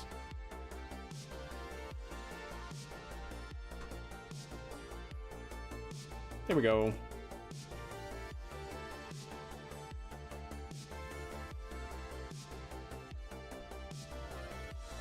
Hit that roughly there. Perfect. And make these dark. Okay. And there you have it. Looking good. Glenny! What's up, Methane? How are you doing? That's right. We kind of made our own new Glen. Is there a way to relink a piece when it's already in place, like reroute? Yes, but not it would reroute the whole subassembly to it, not just the not just like one part to the other, unfortunately. That'd actually be an amazing feature to have, though. Like, you can say, hey, you're connected, but actually I want you connected here. I don't know how that would work, but interesting if it could. All right, then we would need to have this guy attached to the center point. And then gizmoed.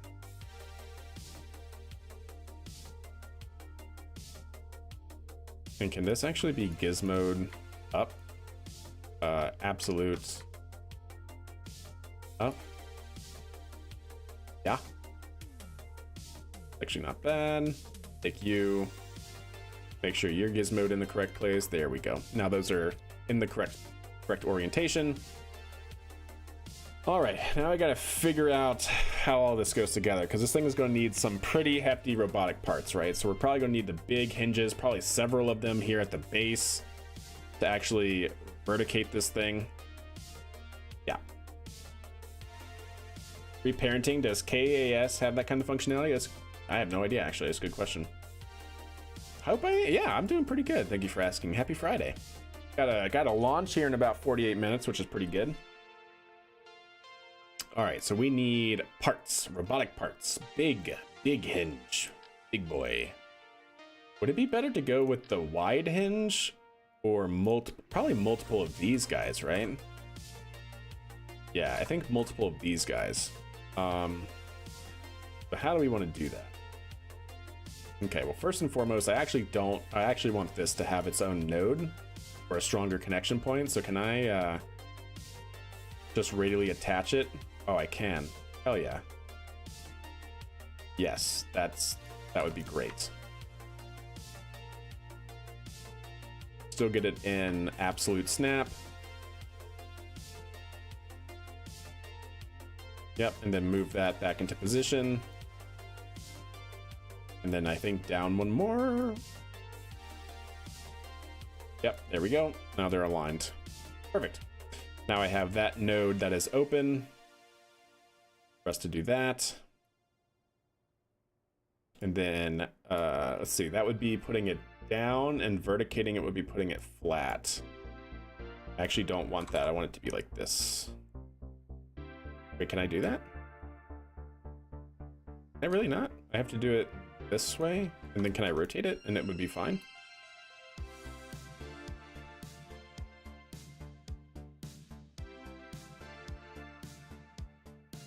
I think that's fine, right? Let's make sure it goes no more than 90. Yeah.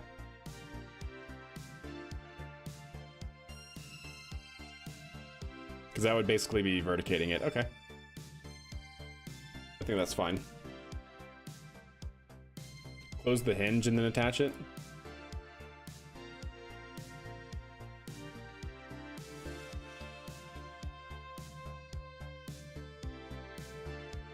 Essentially, I want it to be like this, and then have it go up. So it needs to be attached here, and then gizmoed, right?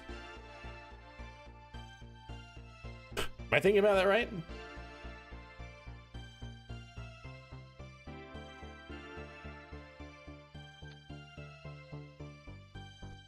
Because it needs to be like this, so that way when it opens, it goes vertical there. Yeah. But now it needs to be less than 90.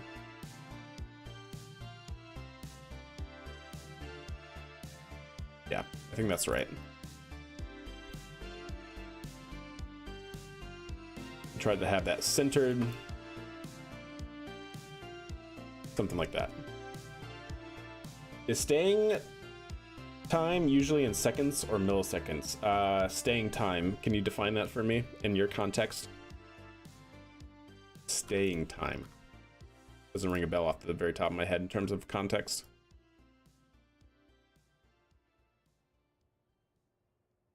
I guess I actually do want to move it down so that way it's not clipping through that. Come on. Yeah, if I can get it aligned with that point, I think that would be good. Yeah. Okay, that's fine, that's fine. And then we can get this guy, our actual vehicle body, and essentially put it here. Gizmo that into place. Yeah. And then these guys can maybe do something kind of like this. Oh no! Wait, what are they attached to that they're like that? Oh, I see. They're not the root part, I guess. I guess. To this guy?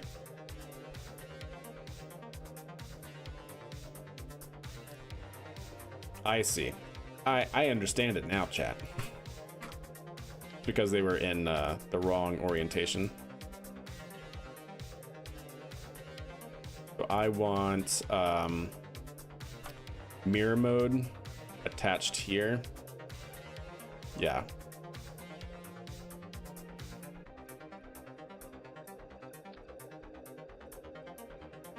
Wait a second. That is not mirror mode. Wait, did it not attach it in mirror mode? Mirror mode, please. There we go. Like that. Okay. Take you, Gizmo you out. And there we go. Something like that. And now we can move this up. Yeah.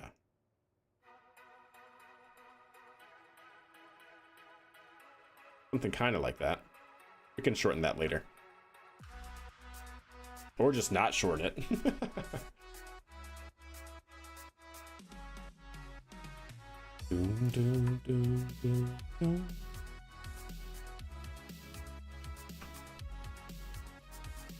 I'm trying to think, like, how do I want the entire vehicle to sit, right? Because if we do this, yeah, that's going to be pretty tall for that point on the rocket, right? So this actually does kind of need to come down a bit. I'm thinking.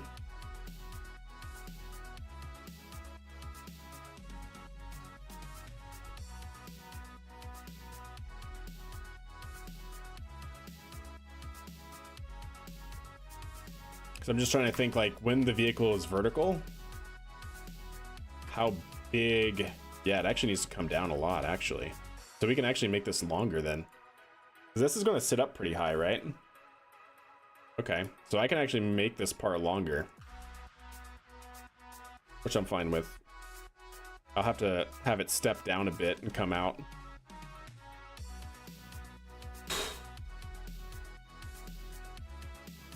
Because it's got to go around the boat tail.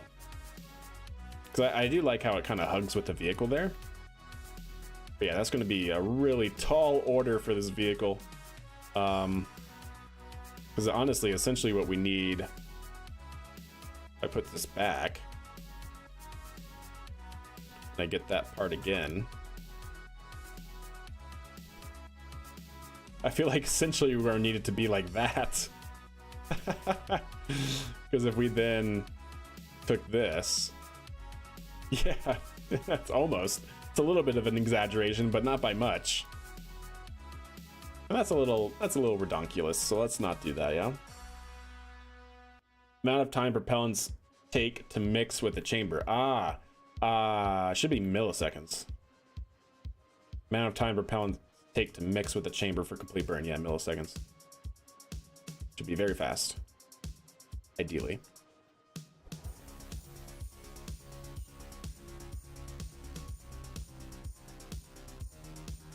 Okay. Well, that's good to know, chat. So can I then take you off for a second? Leaving us with this. Take you off, don't need you. And then let's move you around to make you taller. How much taller?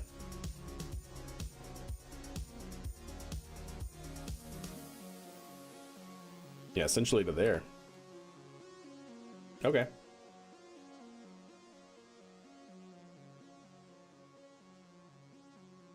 Raise it up. Put it on a piston. I mean, that's not bad. Not a bad idea. The only reason why I'm kind of hesitant to that, the only reason, would be the complexity that something like that adds, you know? Now we have to have a piston that works, and robotic parts themselves can be a little janky, right? So the less moving parts, I think the better, but it's actually not a bad idea. So can I take you, and then if I move it down to something like that? Yeah.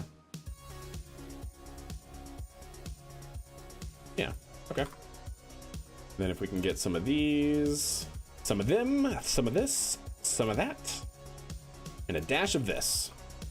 And then let's just put you, whoops, I just want one. Thank you, put you here. And then I want another one, put you here. And we can take you and put you up here. No, I'm over here. And put you right, if I can, right somewhere right here. There we go. And then gizmo you down. Then gizmo you in. There we go. And do the same for the bottom.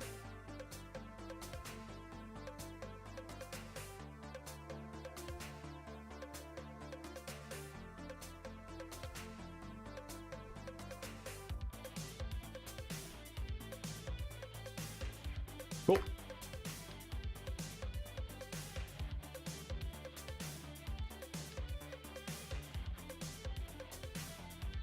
Oh, I see, I see. Stand by, chat. Let's redo that real quick.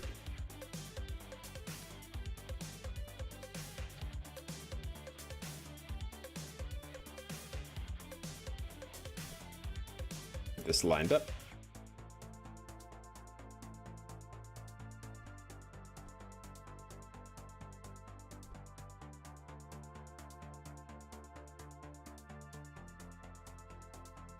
Okay, now we can take it.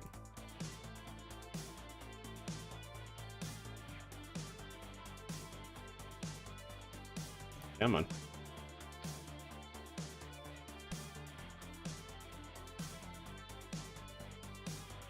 There we go.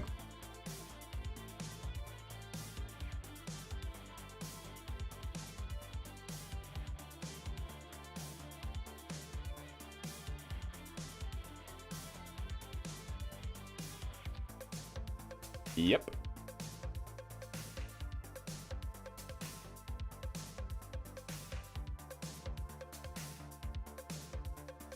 Cool.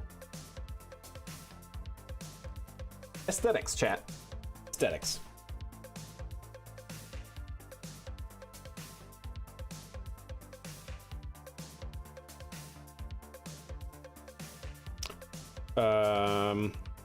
SPMT. All of that for now. Save it. So that seems to be a pretty decent height. Wondering if I can just make it slightly longer. Boom, boom, boom, boom, boom. So if we took this structural panel and just put it on the bottom. And good. And then, how do I want to do this, chat?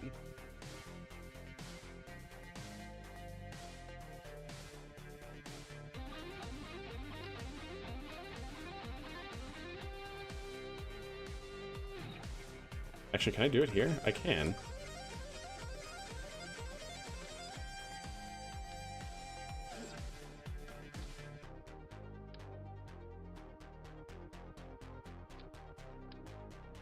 Oh, I can do it. That actually might be better. Do 4 sides at once.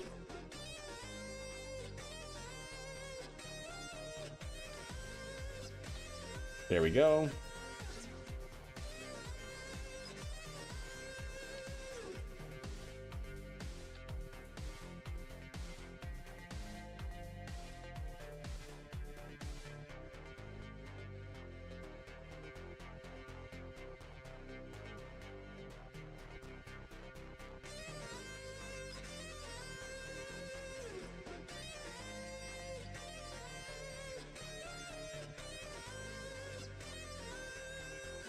Yep. I like it. We'll leave that one white. Why not? Just the cap. Okay, that seems pretty good. Let's take you, move you out. Now we have that guy to work with. Oh, I don't have a, I see. So can I take you and actually move you down? Is that node taken now? It is taken. Okay. How do I want to do this, chat? So I feel like I want a node to work with.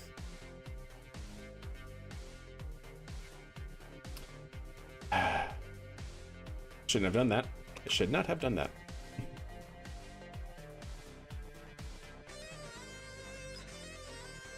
Come on, you can do it. You can do it, game. There we go. Okay. Let's take this off, and then I'll attach this here. There we go. Then I can maneuver it pretty much anywhere I want to. Why would you do that? Stop it. Damn it. Give me the part that I want. Thank you. Cool. That seems, oh, that actually seems a pretty good height too. I'm not mistaken. Okay. So can I move this down a little bit here, like that? Move it in a little bit here. Okay, and so then if I do that, bring that out. Oh, that's actually kind of money. Could actually even afford to go up a little bit, I think. Because I rather require the pistons to take the load off the SPMT. So yeah, we could actually do something like that, so to make sure that the pistons can get to it and raise it up accordingly. Yeah, that seems pretty solid, actually. And we can put the cap on.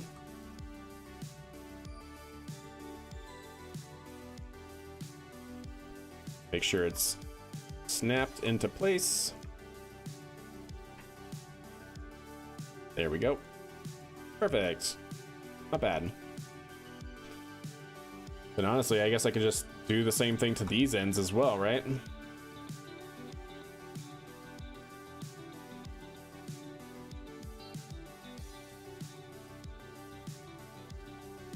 Please. Right, please, please.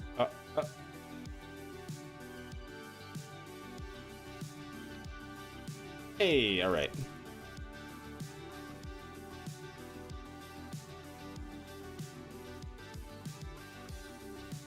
Okay, not bad actually.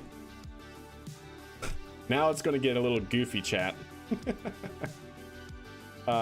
Is that an open node, by the way? It is, because I think I would like to just, for my sake and sanity, just make sure we have structure running throughout the entire vehicle.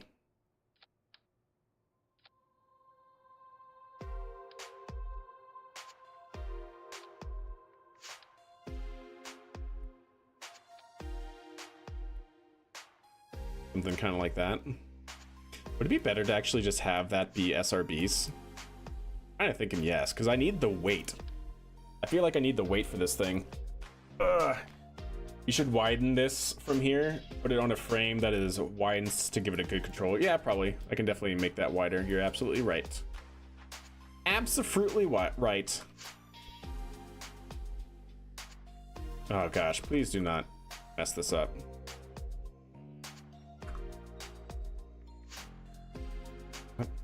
Got it.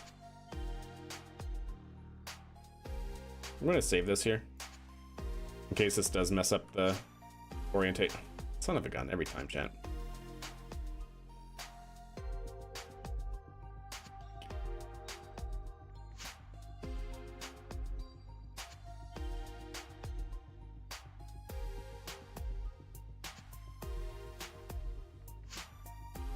Yeah, I know, right, Terrace? It is. It certainly is. Oh, I put you in mirror mode.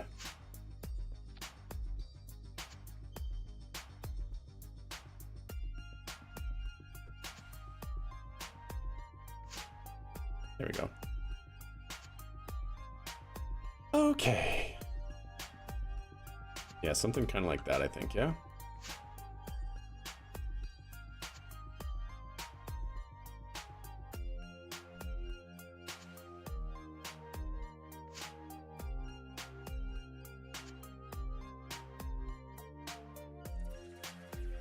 Actually even go up a little bit. Or, yeah, up or down. Stand by.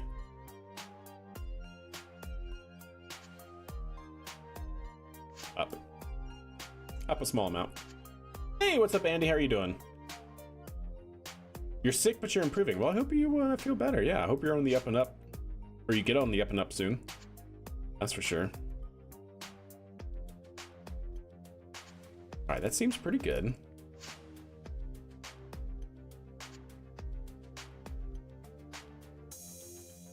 Yeah, I like that, because don't forget that the landing gear are going to make it sit up a little bit higher.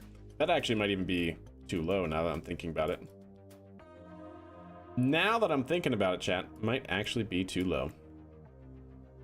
You know what? Now that I'm also thinking about it, can I just make these deploy?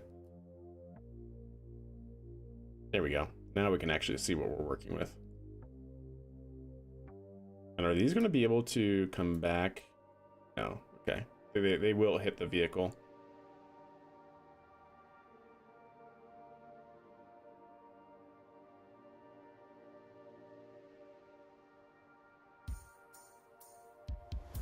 I wonder what it looks like if it's verticated.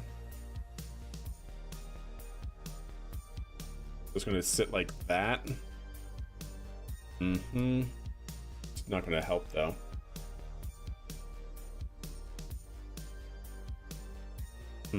So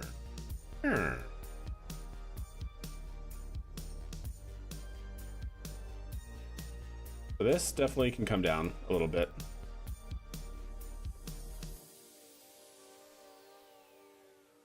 And I think if possible, have it go up a little bit too. Yeah, I think I'm okay with that. So long as it doesn't just completely change the balance of the vehicle.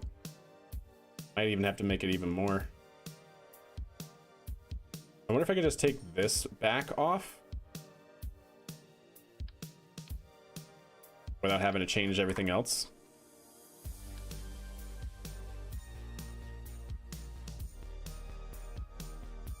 Gosh dang it, chat. I swear. This game sometimes. Please, just, please. Yes, I promise. I promise. Please. Just, please.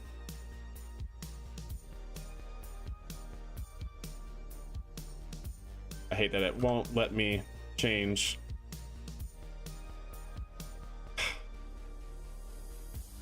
Oh, there we go. For whatever reason, it'll do that, but oh, whatever. Fighting the editor sometimes. It's all good. Yeah, so long as that doesn't just ruin our balance and everything, which I think it might. Well, maybe not. So long as the center of mass remains farther up, which actually moving the center of mass farther up anyways is actually a good thing. But it actually might be a benefit to us. Ah, how dare you? How dare you? So close. Can I just move it down a slight amount? Make that not happen? Let me, before I do that, chat, let me see. So that's gonna be basically the maximum right there. Okay, so if I can make it clear that, that'd be great without completely messing everything up. There we go. No room for error, chat. And so then under vertical conditions, it looks like that. Which I think is actually fine. Enough room for the piston still. Okay, I like that actually. Let's run with it. Let's run with it. No, I mean, have this be the upper bed in a sense and have on the bottom that attaches to a chassis. Oh, I see.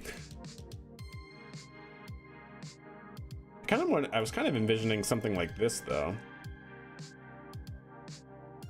I see what you mean though. We could. We certainly could.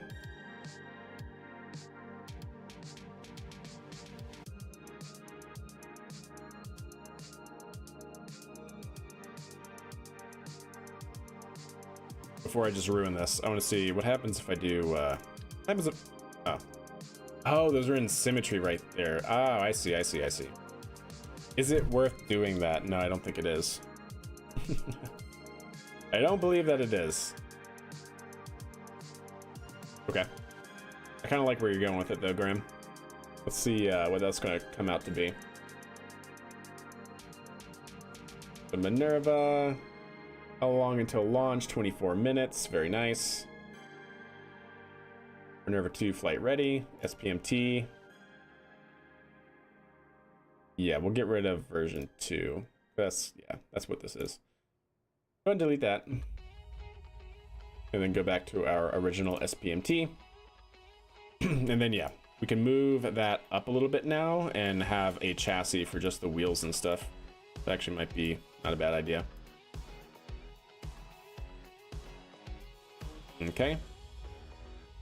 Cool. Okay. And then I'm actually kind of thinking that chassis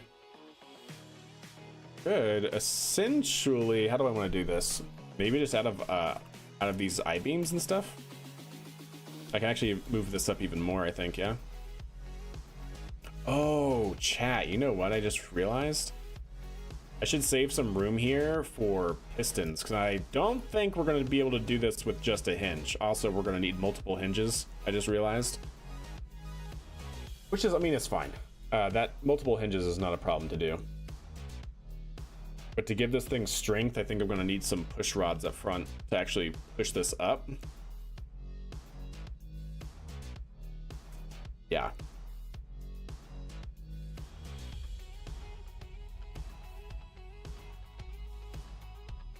Mm-hmm. So how do we do that?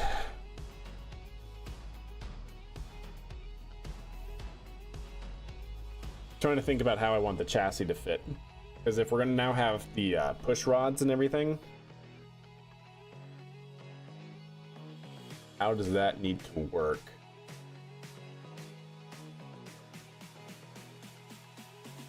Like, I wonder if I can just have a couple push rods attached here and actually facing backwards, so we don't have to worry about the, like, if we have them facing this way, then as the thing is coming down, they're going to be taking more shear load than, like, compressive force.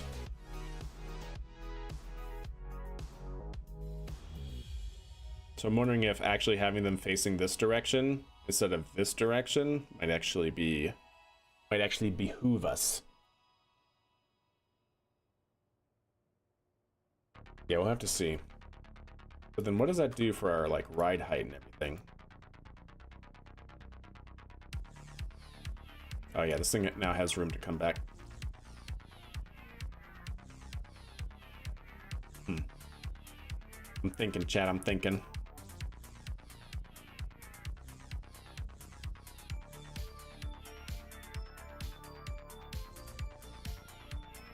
Yeah, I don't know that I care about that too much, right? It's this one. Because as soon as we pick it up, we should be able to take the landing gear up.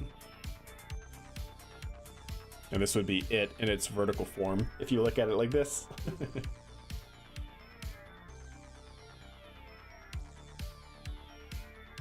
Yeah. The landing gear won't be anywhere near it, so we actually have room to move that back some if we wanted to.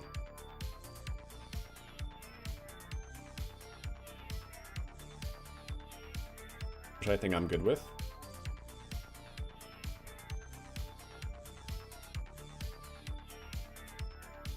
Maybe something like that.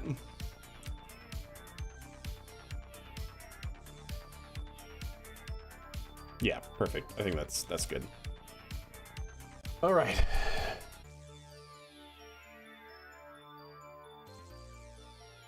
Oh yeah, I thought about that as well. I think we're good though. Terrace. All right, I like that. So how do we want to figure out this chassis? I kind of like that idea. I kind of want to make it just out of these, I think. Can I just do something like this? Something stupid simple. Mirror mode. Bring it out like that. Bring it in like that. Let's actually angle it, I think. You know what? I want the shorter ones.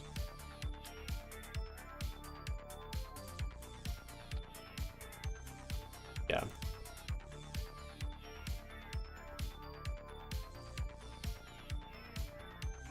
Okay.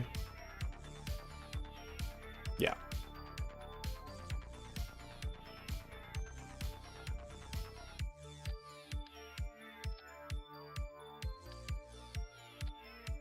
Okay.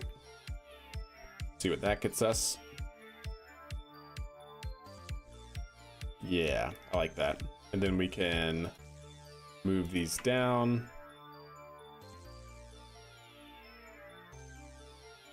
So that way it fits in underneath.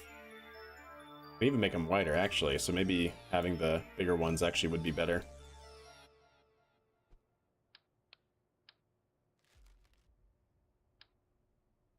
Let us see what happens.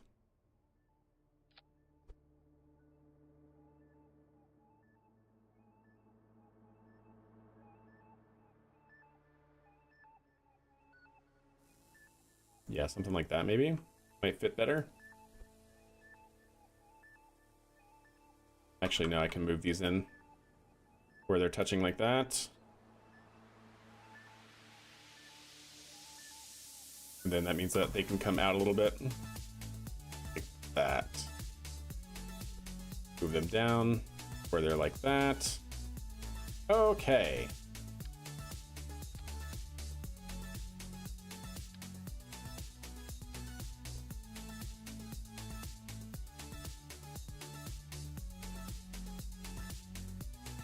There we go. Incoming raid. A raid coming from Codeman. What's good, Codeman? How are you doing? How is your stream, my friend? Hope you're doing well. What is going on? We have 18 minutes before launch, so I'm gonna probably have to cut the stream here in about 8 minutes, chat. But yeah, how are you doing, Codeman, and all you raiders? Hope you guys are doing good. Yep, 18 minutes. Hey, Codeman, what's good?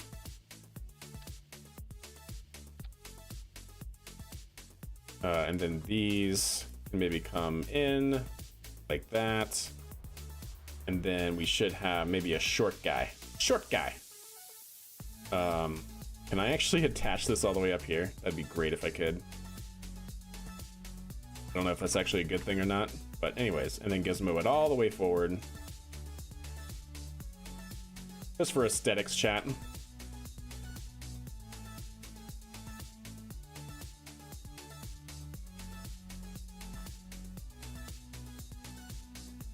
And then move these until we hit it.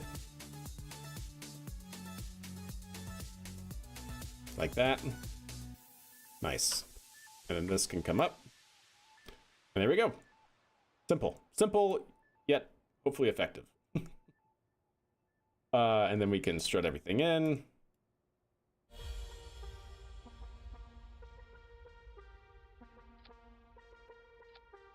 Okay.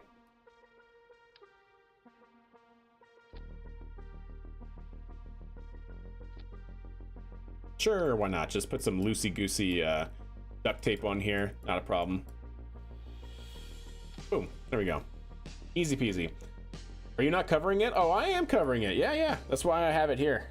We're going to be switching over here soon. Did the broadcast even start yet? I don't think it did. But yeah, we're definitely going to cover it. They just usually don't start the broadcast until like 10 minutes. Unless it's already started. Let's see. Actually go here. X.com.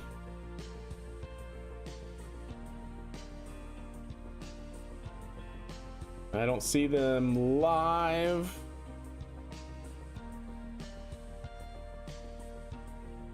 Nope, not live yet. Did they move the thing back again? The window? Nope, 10, 15 minutes. Looks like the window is still good. Yeah, 10 p.m. Mountain Time. 15 minutes. Okay. We'll chill. We'll chill, chat. All right.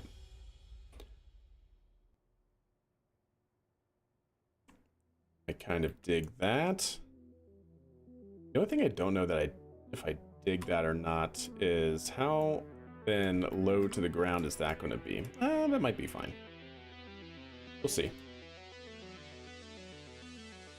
We'll see. I actually might need to make this move farther back. I was kind of hoping not to, but I think I do need to do something kind of like this.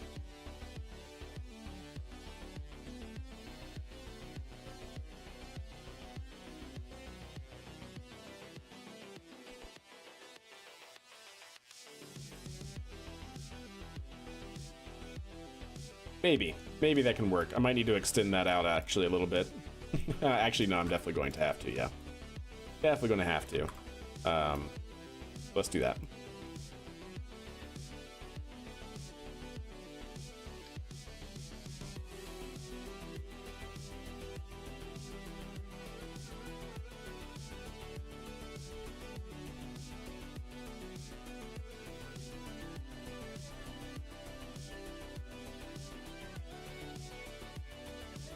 Okay, bring that back now. Something like that. Bring those out some. Something like that. Bring that in some. Something like that. All right. That's fine. And then these can move up the sides. And we can add another pair here from like here to there. And there we go. Sure, why not, chat?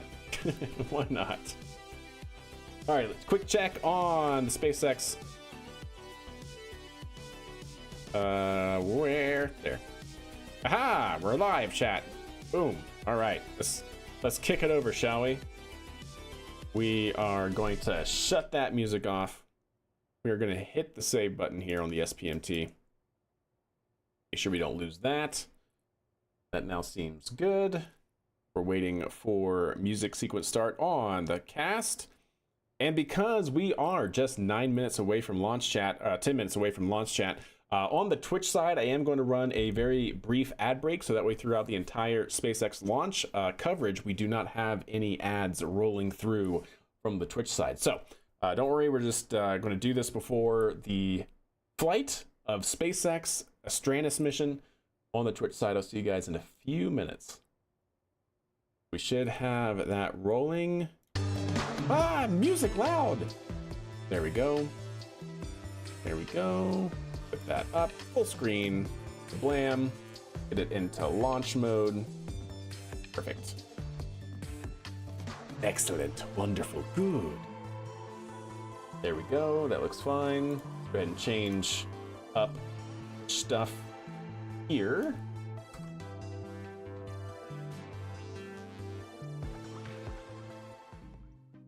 Nice launch checkpoint countdown net. Pad is clear. 10, 9, 8. Launch auto sequence has started. 6. Go into science and technology category. 3, 2, 1. Go for There we launch. go, awesome. All right, chat. We'll be covering the next mission here from SpaceX, which is going to be their Astranus mission. So that should be taking place here in about 11 minutes or so. Separation confirmed.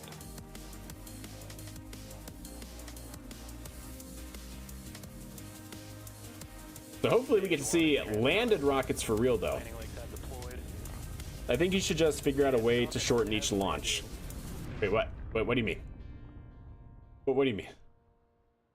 Oh, 18 minutes. Wait, no, what are you talking about, Blurger? 11 minutes. All right, I'm going to turn our timer off. From Space Launch Complex 4. We'll go ahead and watch this out. Space Force Station in Florida.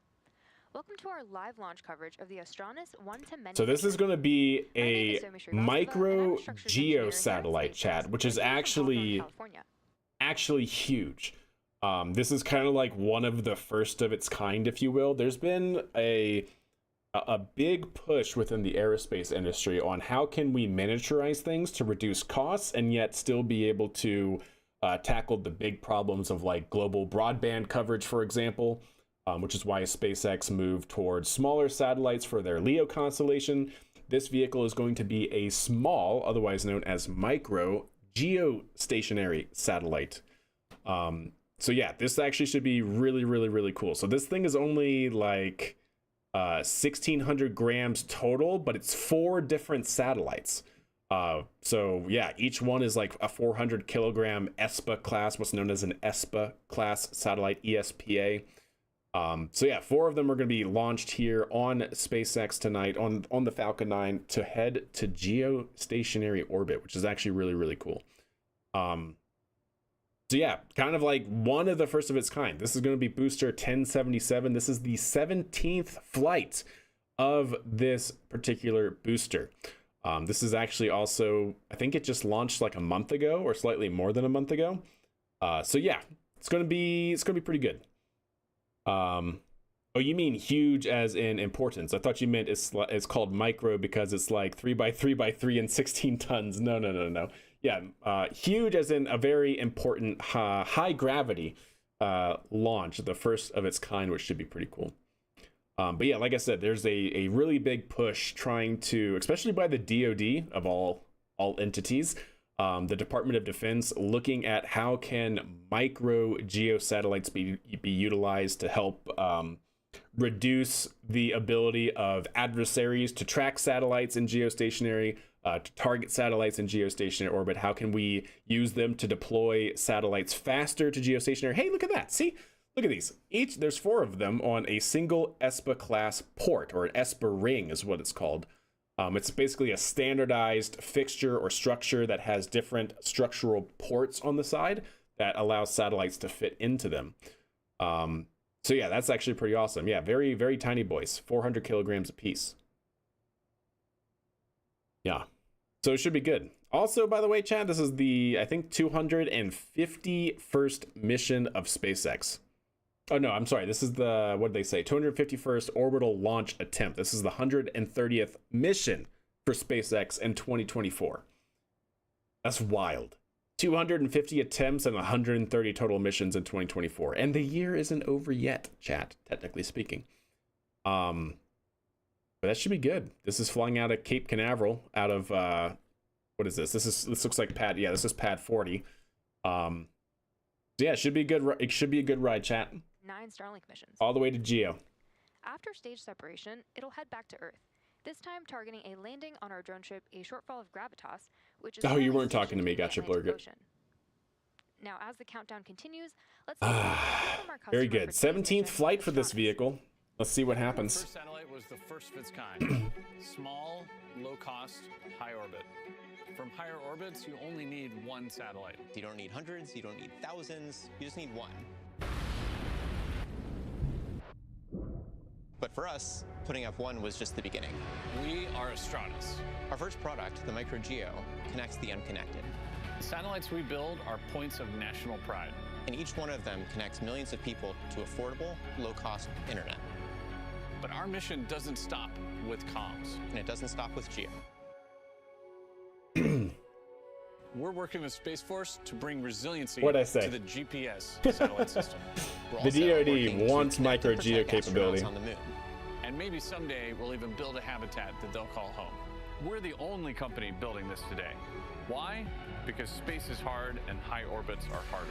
The radiation environment fries normal hardware in days or even hours. And medium-class rockets can't even get you all the way there.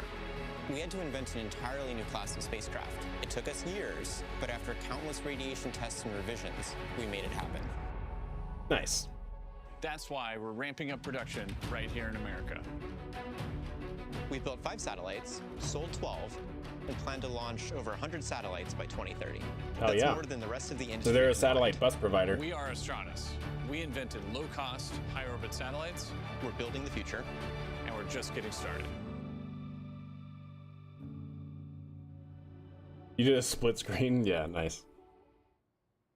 All right, 6 minutes away, chat. Our objective today is to launch 4 Astronus satellites to a geosynchronous transfer orbit, or GTO.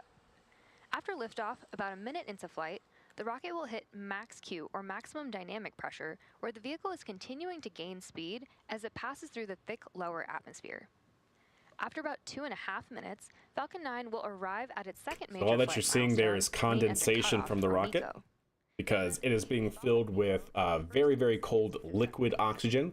And of course, the tanks are fairly thin, so that cold temperature is able to permeate through, and then it's hitting the atmosphere in Florida, which is very humid. A lot of water content in the atmosphere in Florida. And then that atmospheric water vapor is basically condensing. And we're seeing essentially clouds form around the vehicle. Slowing down to reduce heat and stress on the vehicle. About 1 minute after the first stage entry 5 minutes, chat. the second stage will shut down its MVAC engine, known as Second Engine Cutoff 1, or SECO 1. After that, the second stage will Less coast for cleaning? about Yeah, 18 100%. minutes before reigniting its MVAC engine to finalize the orbit for payload deployment.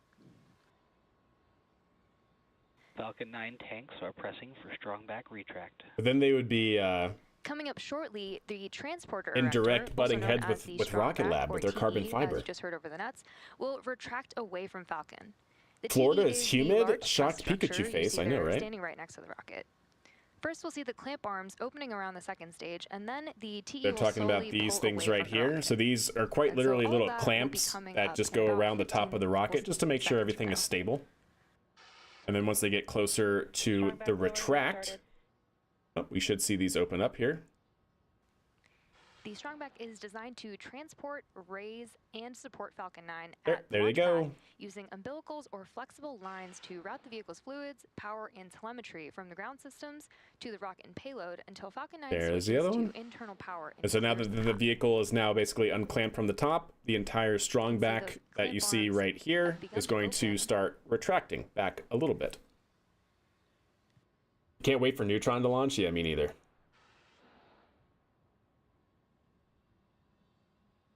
Finn, like how Starship bottomed out and crumpled like a can due to pressure difference, or was that when you heat up a can and put it in cold water and it collapses?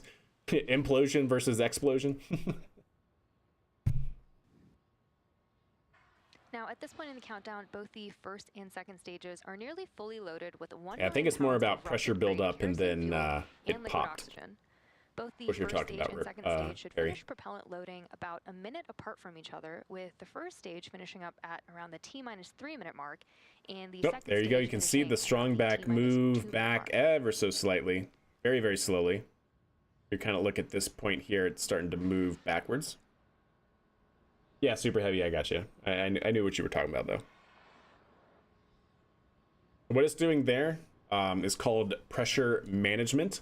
The thing about cryogenic propellants, like liquid oxygen, is that it boils at like negative 200 degrees. Good call out there. So first the atmosphere and everything, the tank structures themselves are much higher temperature than the boiling point, and you constantly have liquid oxygen boiling off into gaseous oxygen. And so if you didn't purge that pressure every now and then, your tanks would explode. So yeah, those puffs of oxygen that you're seeing is pressure management, totally normal. You'll also see the closeout here very, very soon. Basically, look at that vent right there. We'll start purging out the entire oxygen that is left in the transport erector, the structure in the back.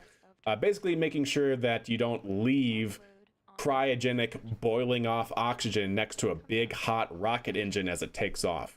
So you have pipes that run all the way up this gray structure in the background to fill up the tanks in the second stage, and they have to clear that out. So this vent right here is going to be a big purge here soon. You heard that LOX load complete on stage 2.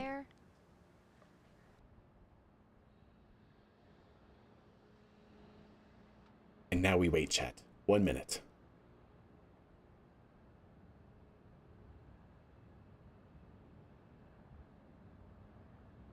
I look forward to one day seeing a Too Curious Swamp puppy clinging to a rising falcon. That would be insane. There's the purge, chat. That's the vent that we were talking about there a second ago. Completely expected. You can see it right there. Venting all that oxygen that was left over in the structure in the background.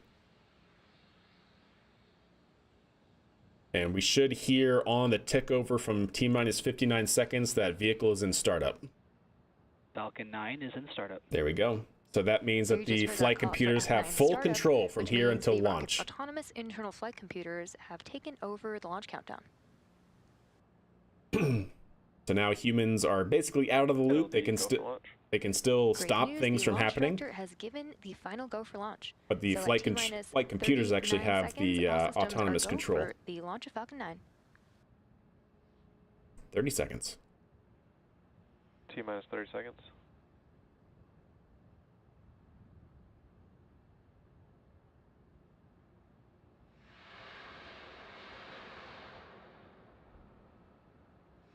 All right. On startup, look for the rainbirds. The water's going to start deluging the pad. There's part of it. And then look for a green flash right here. 6, 5, 4, 3, 2. Green flash, 1. engine ignition. So the green flash are the pyrophoric. Oh, we had a shutdown. All right, we had an abort on takeoff. The flight computer saw something they didn't like. The green flash went. That meant the engines were in ignition, but something didn't ramp up to full thrust or something, and so the engine shut down before clamp release. So that's going to be it. That's going to be a big nopers, chat.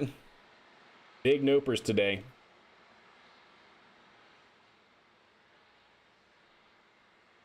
All right, well, that's unfortunate, chat. Oh man, all that for a scrub for the day.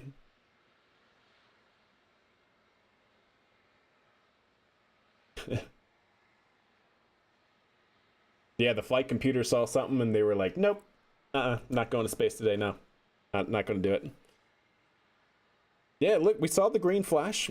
So what I was trying to say before... So we just heard a call out for an abort, and we are standing by to get more updates from the team. All flash, no bang, indeed. Yeah, so that green flash that you see are the pyrophoric, meaning that it reacts readily with oxygen. It's a liquid that essentially reacts with oxygen and spontaneously combusts. And so how the Falcon 9 Merlin engines do their startup sequence is that you start flowing in that pyrophoric fluid into your combustion chamber at the same time that you're pouring in the liquid oxygen. So pyrophoric, meaning it likes to react with oxygen. You're feeding it liquid oxygen. That stuff spontaneously combusts as you then flow your RP1, your fuel, and you get sustained combustion from there on out.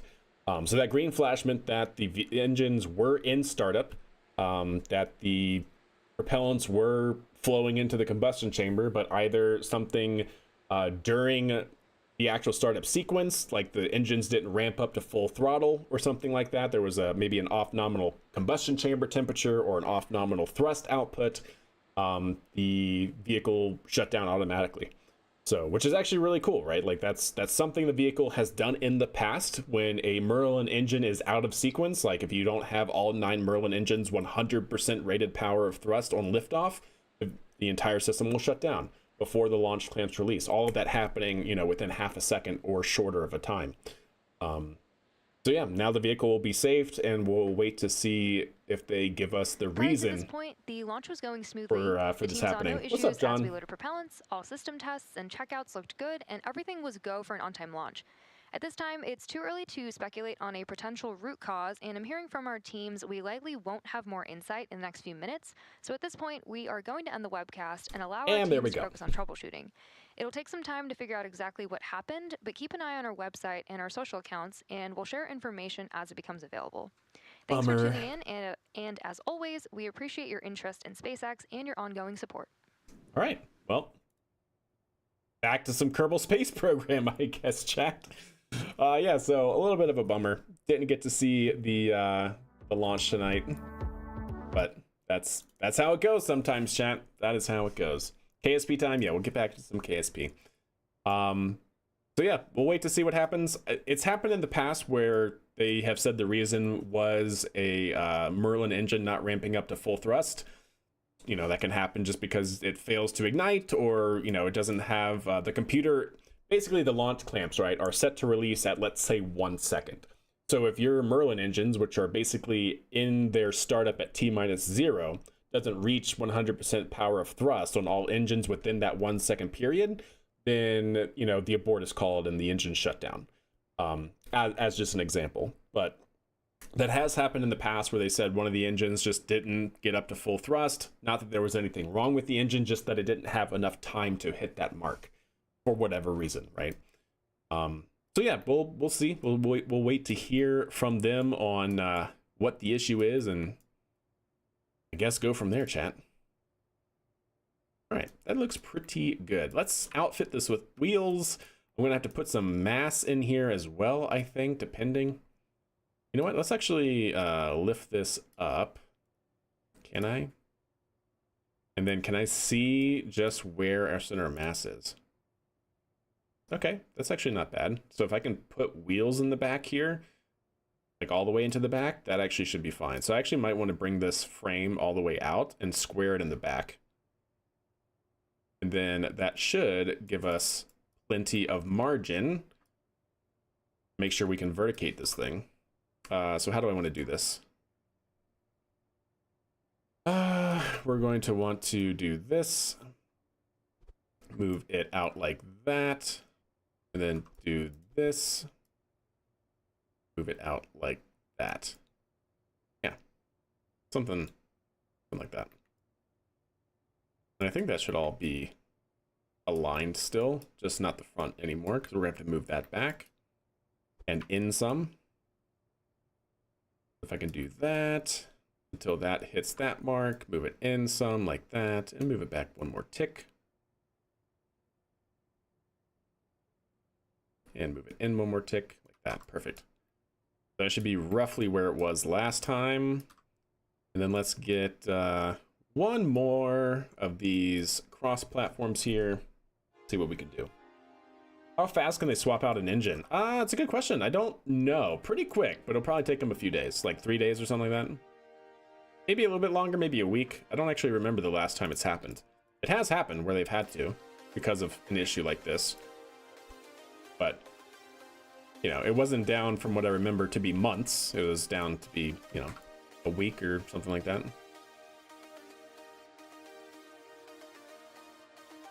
All right, something like that, I think, chat. And I'm going to be kind of crude about this. Hope you guys don't mind, but let's just get the wheels on here and figure things out. I am going to gizmo these down because I definitely want these to sit lower, that's for sure. Not bad, though, and we'll have to gizmo them all in. Actually, you know what? You know what might actually be good, chat? Stand by. Let's add another set here. And just put it on the front. We have a spot to work with. Like that. What's the weird? Oh, the weird crop. Oh, I'm sorry. Thank you. My bad. Whoop. I just had it on the wrong, I hit the wrong button. Had it zoomed in for the launch and then switched back to KSP without switching the screen back. Good eye. Good eye. All right, that looks good there. Just get these kind of in some sort of spacing. Can I get 4 of them? I think that'd be really slick if I could. Not quite, huh? Not quite. Okay. So what do I need to do? So these are gonna have to move down a couple of ticks apiece. Yep, just like that. Okay. And then move these in.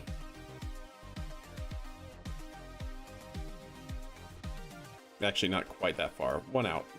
Yeah, like that. Seems good. Seems good. Seems good. Okay. How do you say your name? Is it like not just Rocket Guy? Rocket Guy. Technically it's an I, but no, it's pronounced Rocket Guy, if you will. Rocket Guy, if you please. And then let's do the same thing here. So something like that. We get 4 of them. I don't know if I'm going to need this many wheels, but better safe than sorry, in my opinion. And then we're going to have to figure out the vertication part. That might have to be something that we figure out later.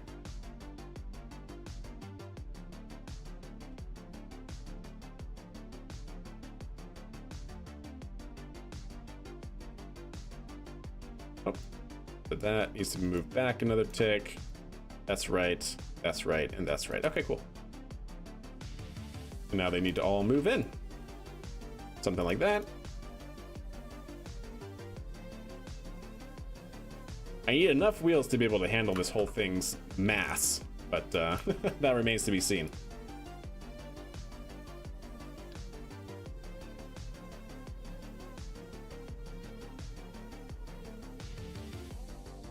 Nice.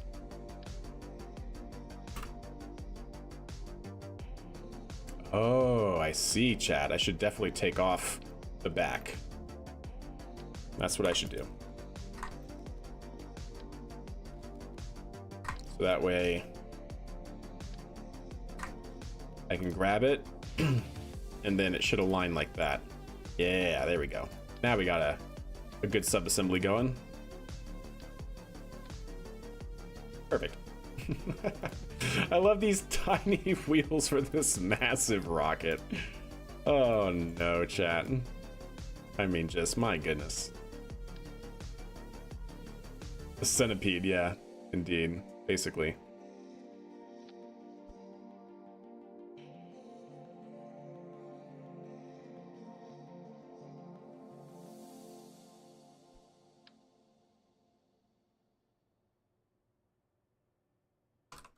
There we go. Oop.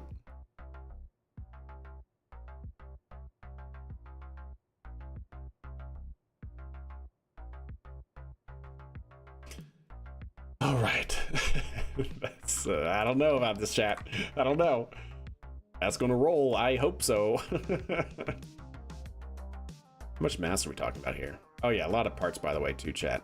73 tons. Good. Good. Yeah. All right. Because then it's gonna look like this, not like this. It's gonna, if you look at it sideways, chat, you'll see what it's supposed to look like. Oh, those wheels are actually not bad. Okay, I think that might be okay. Is the booster empty? Yeah, the booster is in fact empty. Well, almost empty. It has what I would consider to be like the maximum amount of fuel remaining.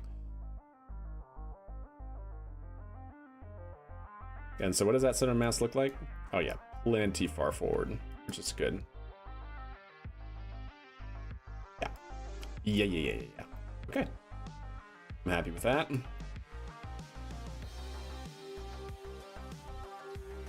Yeah, Kazlo, I was just getting to that. I was just thinking, okay, so what's next? That Kerbal almost got hit. Yeah, I guess so. Bam! Bam! Bam! All right. Because we're definitely going to need some more strength here, chat. Robotic parts, more alligator hinges. If I can... How do I want to do this? I think I need to apply these to this guy, this structure. Like that. And then essentially align them where this one is. And then gizmo them like out.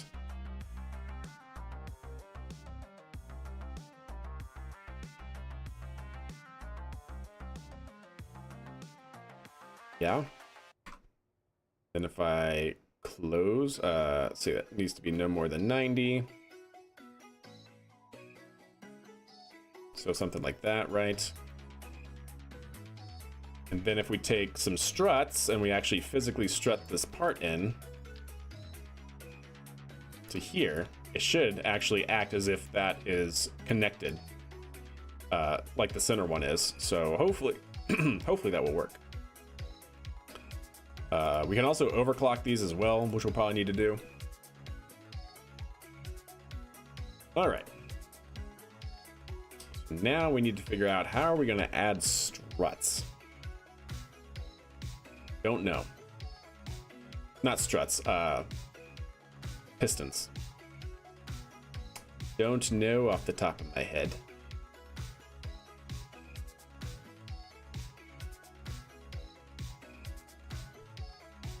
Nice. Oh dear. What have we done? What have we done?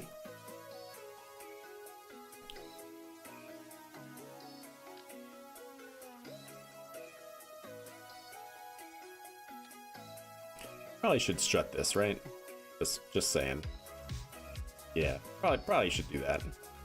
Just to make sure. And then we definitely need auto struts on everything. Oh yeah.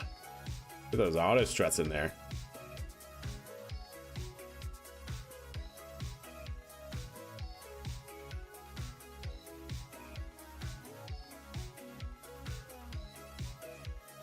There we go.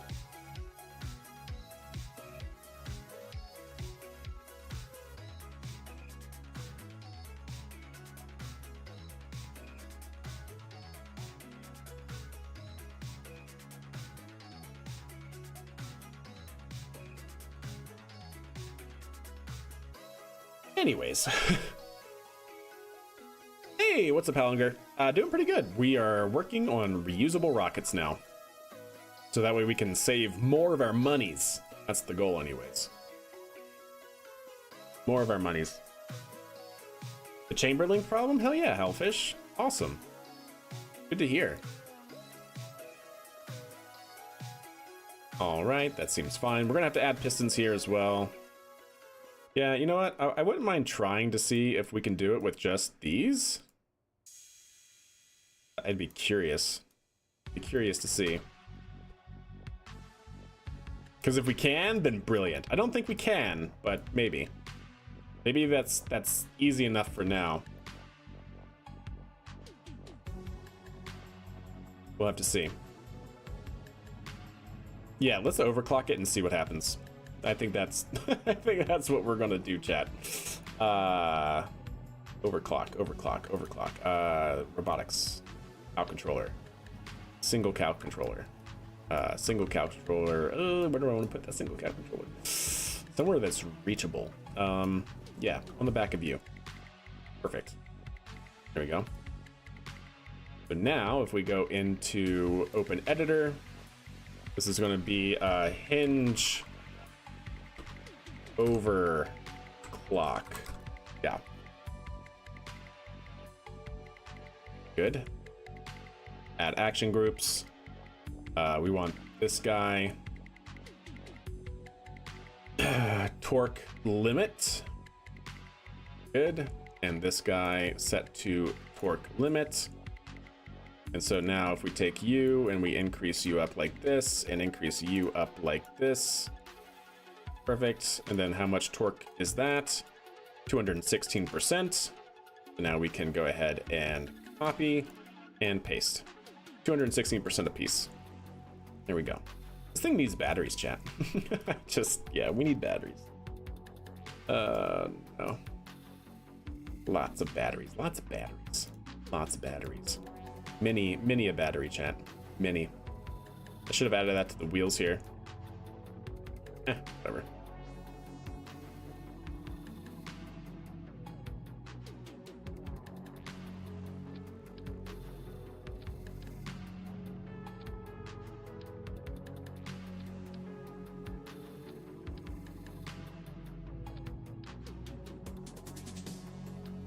I have no idea how this thing's going to get power, but that's beside the point. What will Blue Origin name their next rocket? New Armstrong is what I think would be the next thing. I know this is not going to look pretty at the moment. Like I said, I just want to get out there and test this and get some feedback on what's going to work and what's not going to work.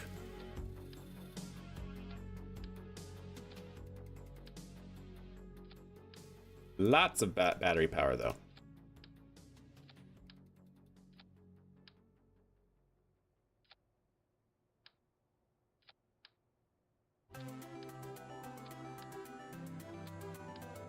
Okay, something like that for now. And then we can also add some solar panels, some big ones. Oh, just sure, I guess. I guess we're gonna be doing this. Can I do it down here? I can, yeah.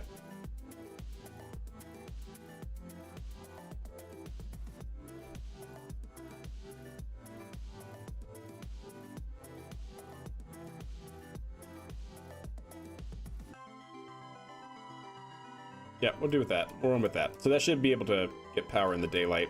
And hopefully it won't run out of power before then. All right, let's go ahead and save that. You know what? I should probably do spring strength. I should have done that before. Yeah, let's increase spring strength all the way up just to make sure.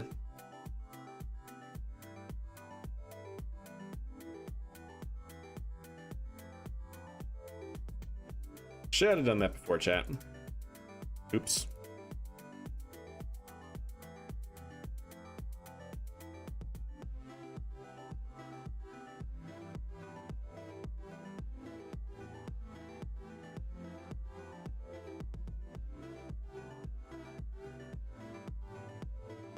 That's traction control, sorry, spring, there we go.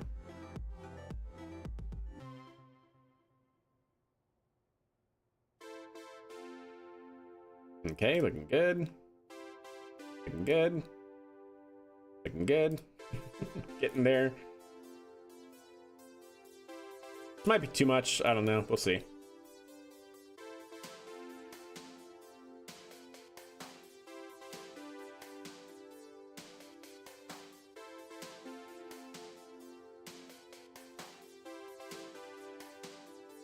Okay.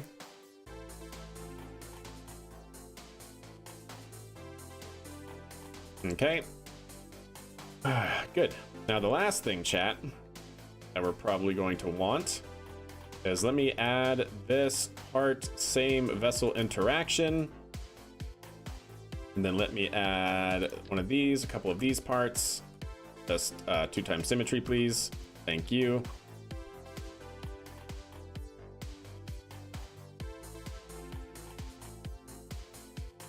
Gizmo you up.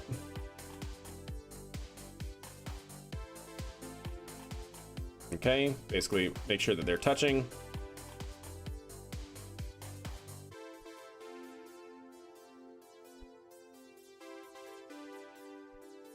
Okay, and then turn these on to same vessel interaction, and we'll strut these in. So basically what those should do, should be able to hold and rest that. So that way it's not all on the hinges when it actually goes down. All right, well, let's see. Save it. Don't know what to do with that, really. I guess we can... Well, hopefully those will retrace. Okay. I need a probe core. That's definitely something we're gonna need. Or maybe just, I don't know, maybe one of these things, actually.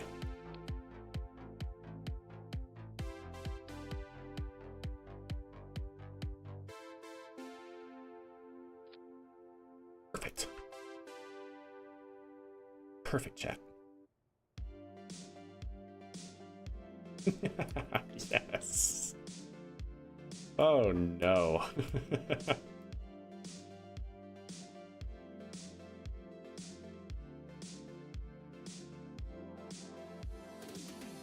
I mean, why not, right? That's my question to you, chat, is why not?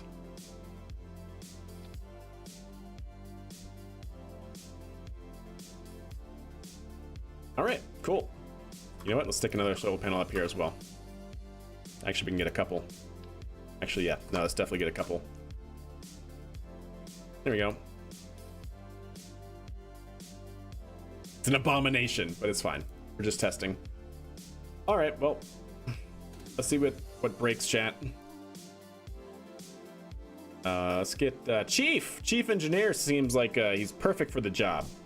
And we'll also get a pilot, EU Kerman. Good, save. Launch it. Ideally, these never go, but anyways, it's fine. Oh, that's right. Craft has too many. Oh dear, chat. Oh dear. Stand by. We're gonna need to switch. How many parts is this? I think we have unlimited from the VAB, right? Yeah, okay, we're good. 590. So we're gonna have to Nope, that was the wrong thing. Let me reload that. Stand by. SPMT. Hey Max, what's up? It's upside down. The crew compartment is upside down. Okay, I'll fix it. I'll fix it. Thank you. Thank you. So let's go. I guess in that case we'll. No, you know what? Let's go new. Don't save that. I ruined it. Load it back up. We'll flip it over and all that jazz.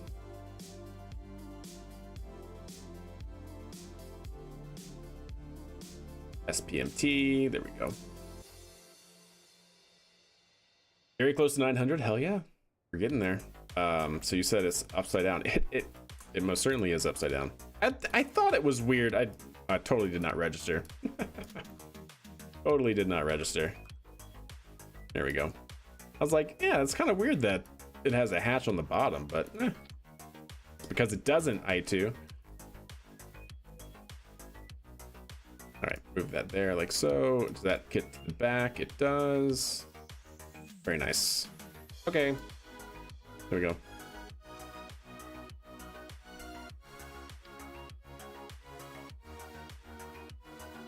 Okay. There's two of them. There we go. Why do this? There we go.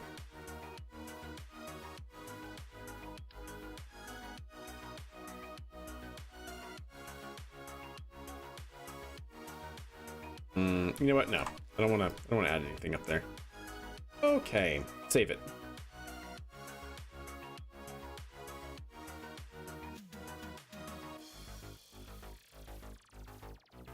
Okay, let's do that. We'll see where we need struts, chat. That's going to be the big thing.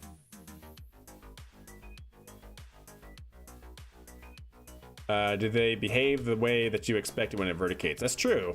They would not, well, yes. Yes, it should, because that part doesn't verticate, only the center part. So yes, it should. It should behave as intended. All right, let's go ahead and take this way over here, put it way over here, and put it on the ground. Well, I guess it doesn't really matter. It should move towards the ground wherever it goes, but definitely away. Put it like over here, or well, it'll be more like right there, I think. Anyways, let's hope for the best. Save it, launch it, and yes, I guess we'll clear. We can always put another one out there.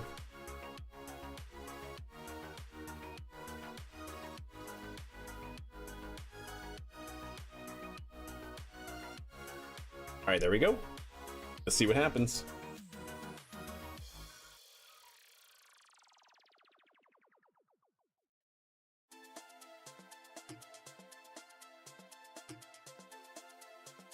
Let's see what happens. We're close, chat. We're oh so close.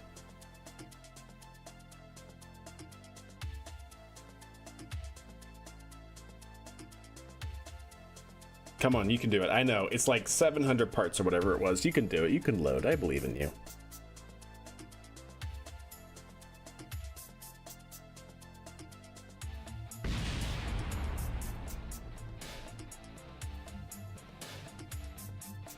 Oh, I forgot to strut in that. But, okay. Landing, or the wheels, maybe not. Maybe auto struts. Okay, well. Let's see, what happens, happens if I do this, chat? Target all the way up. And then same with you. Target all the way up. Not gonna do it. Oh, torque limit. Ah. Oh, it never mind. It can do it, chat. Oh dear. This is fine. Oh, well, that's definitely doable. All right, good talk, chat. And I gotta strut that in more. I should definitely cow control their angle as well. Or, yeah, no. Yeah, the rate limit needs to be very low. Okay, let's just go with that.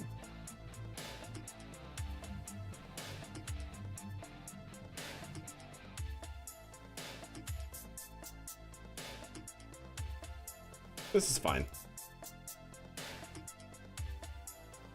This is fine, chat.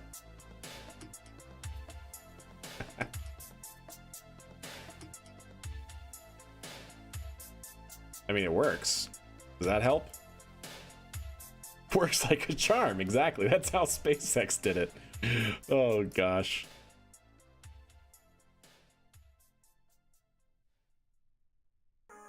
Just want to try to get it even. There we go.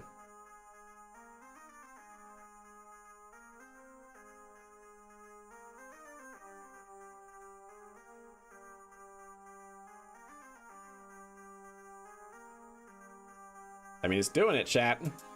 Oh, does that bumper work? Oh, I wonder if that also made... Oh, it does. I forgot that those should not actually clip into each other. I wonder if that also had a play.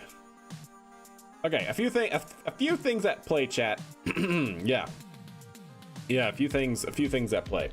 I've noticed. Okay, gotta strut the chassis in. Probably gonna be good to do. Yeah, probably should do that. Yeah, let's not do that. Switch, grab it from here.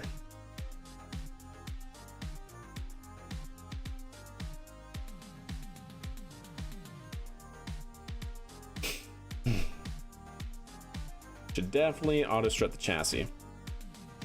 So yeah, all of these have no auto strut. Probably not great.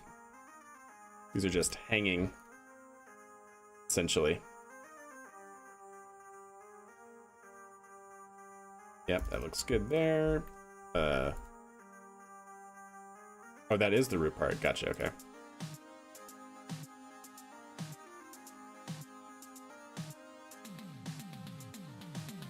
Yep. Yep. Good.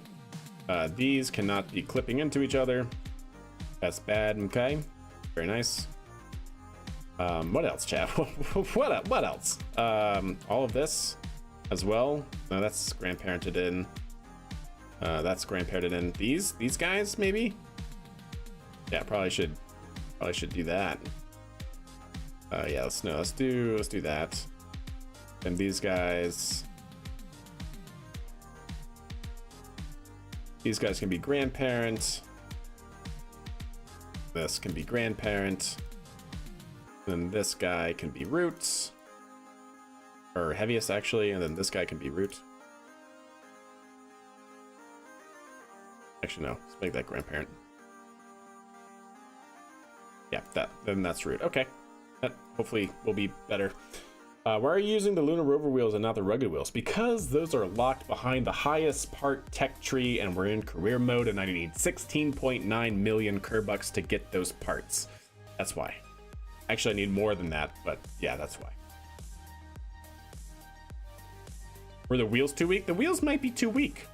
I don't know. Your guess is as good as mine, quite frankly. But let's see. Save. Yeah, save it. Switch editor. Oh yeah, the hinges. Thank you. So traverse rate should be down to like 1. And damping 0, and then traverse rate 0, 0. Yep, that all looks good. And then this would be like that. Wait, did I not save that? No, I did. Oh, it's because I don't think it should. Well, actually, no, shouldn't it? Work limit percentage. I don't know why that's doing that. Anyways, then I think the last thing I want to do, chat, is actually set up a cow controller to do the actual angle, so that way they can all move together, ideally.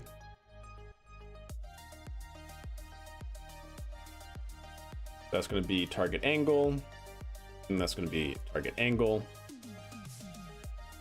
All right, and then move this up like so, to 90, and linear. And then we can copy and paste. There we go. So now I can move it or just play it, and we can actually play it over like maybe 60 seconds. Just gotta do 90. So that'd be like 1.5 degrees per second. I think that's fine. Yeah. So that way we can hit play and it'll go. Yeah, I think that's fine. Fine for testing anyways. Okay, cool. Save it. Let's rotate it this way. Actually, can I just put it at the base? How far away is the base? I don't know. So I'd love to just be able to put it like there, you know? If it's going to be fine. Probably not going to be fine though. Let's see.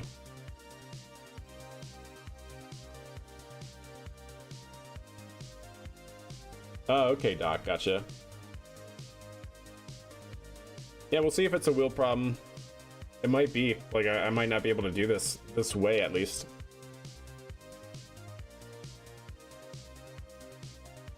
Which would be sad that we need the bigger wheels for it. Ah, cool, Doc. That's actually not a bad idea, yeah.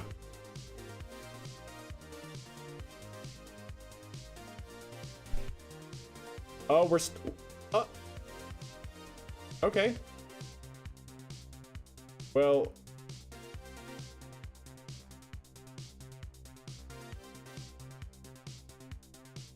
it didn't explode this time. And I wonder if it's because we're just on the slope partially. Wait, why are you doing that? Wait, what? Did you just slide off the thing? You did. How'd you do that? Wait, are these still... Oh, wait.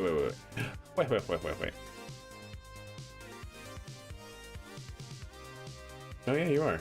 Interesting. Oh, that may have actually been the wrong move, but anyways. Okay, well, let's make sure that this works at least. Hit play. Hey, look at that, chat. They're moving in unison. What a concept. Yeah, this thing just needs struts. A lot of struts.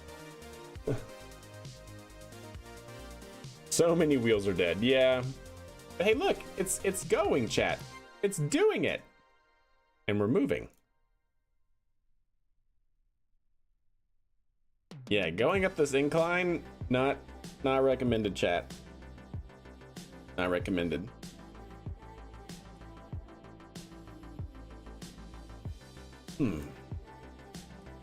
I mean, there you go, chat. Look at that. Look at it go.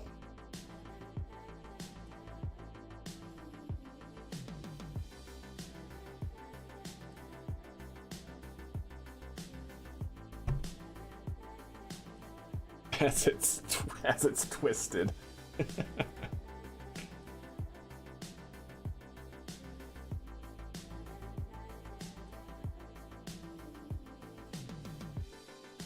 Uh-oh. It's getting to the point where the center of mass is getting farther back, so it can't on this hill compensate. Oh no. Yeah, clearly need more struts. Yeah, 100%. That's actually not doing bad up here. Look at it go, chat.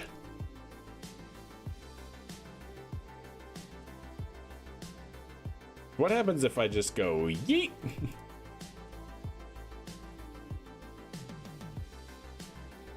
You know, just traverse rate go really high.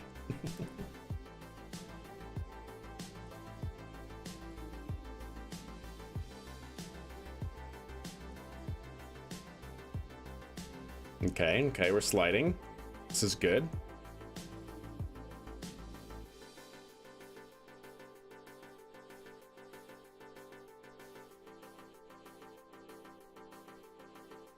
There we go. Perfect.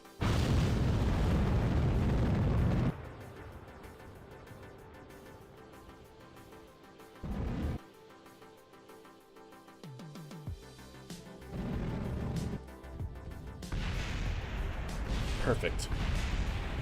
They're alive, by the way, chat. They're still alive. Good. Successful test. So let's revert. Yeah, shall we? Shall we revert? I think that's a good idea. Yep, that's perfect. Optimal. Yeah. Very ideal. Yeah, 100%. I thought the same. All right. Switch editor. Save it. And can we find it? Where is it? It's off the screen somewhere. Move up. Oh, there it is.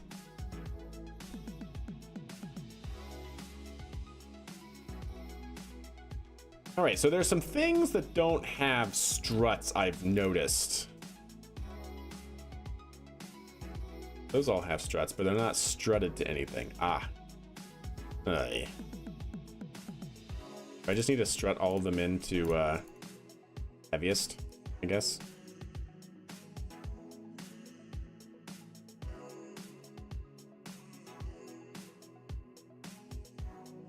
So yeah, we'll maybe aim to have a few midway point to heaviest, so they all have a single ground, a single anchor point, so to speak.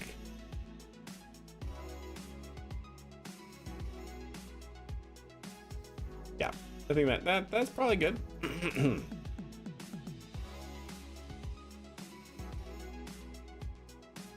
All right, and these can't have struts, right? Or yeah.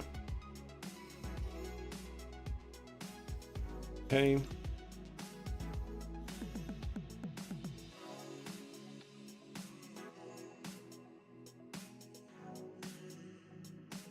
Okay, seems fine.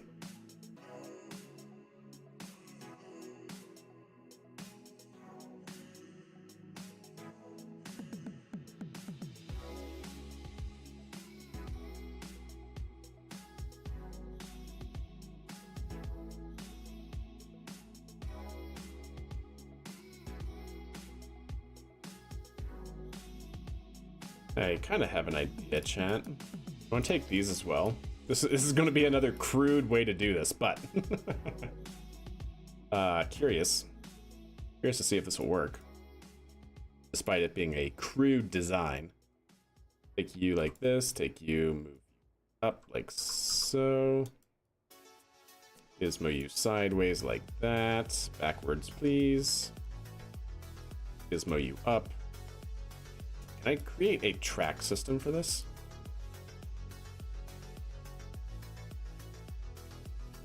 Should be able to, right?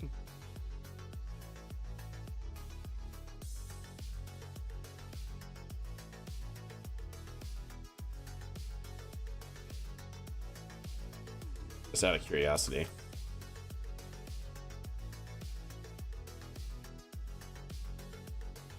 Well, I don't know if I want to do it like that, actually, because then then it might never actually get back down. I'd have to wedge. I'd have to have a wedge or something. Nah, that's maybe not necessary. I'm just trying to think of like something to prevent side fumbling, chat, you know? Because we could just have pistons right at an anchor point that move to try and keep it laterally stable. But maybe this is just fine. Let's go ahead and save it again.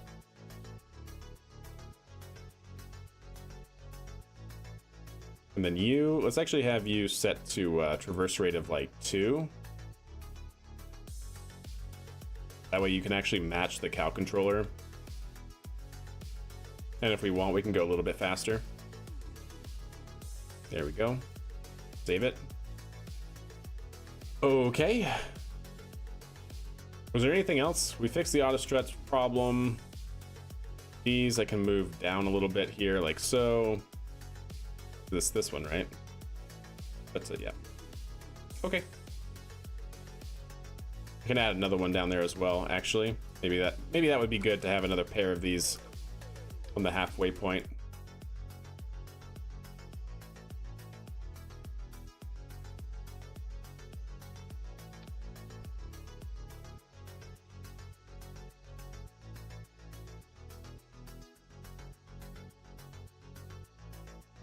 So taking that, same vessel, that's already on same vessel, good. Okay, well, let's see. Well, so that one may have been good had we not been on the slope. But we'll see, I guess. All right, let's go ahead and switch that.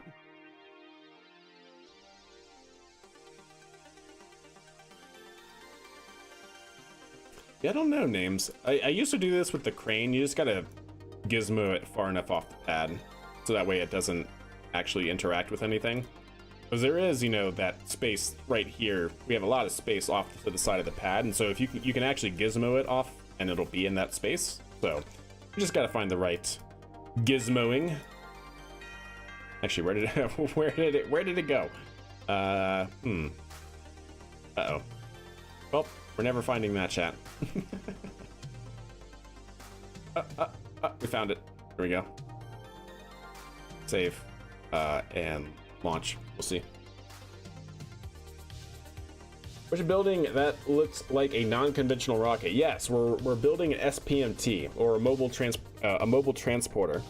So that way, once we land our rockets autonomously, we can go out there with this vehicle, verticate, hook up to the rocket, and then bring it back down.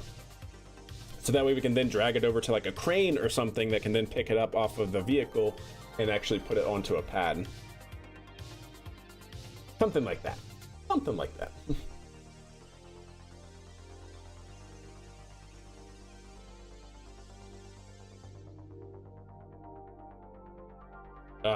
The wheels. I wonder if their spring strength is too high. Maybe their spring strength is too high. Either that or they're just not not enough. Not enough strength in them. But we should be able to hit play. and see this thing go vertical here, ideally.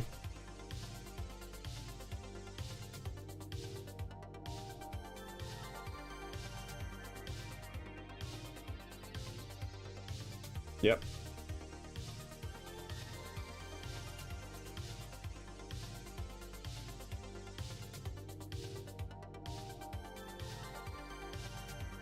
I really like this. Yeah, I think that's actually really a good idea, honestly. So I'll tell you what's the most annoying thing in KSP? This area right here, because it's a dead zone in between ground stations. So if you can get something high enough that can see over the horizon and keep control over this area, it's pretty good. Retractable landing gear, that's definitely an option, actually. Yeah, we do have landing gear that we can do.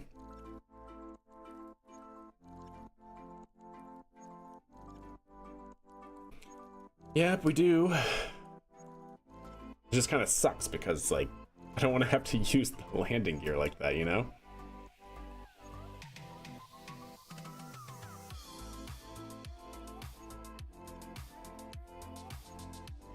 Ah, yeah, I do. Yeah, I think that's actually pretty good. This missile seems awesome, yeah, right? Oh, is it on those or something? No, okay.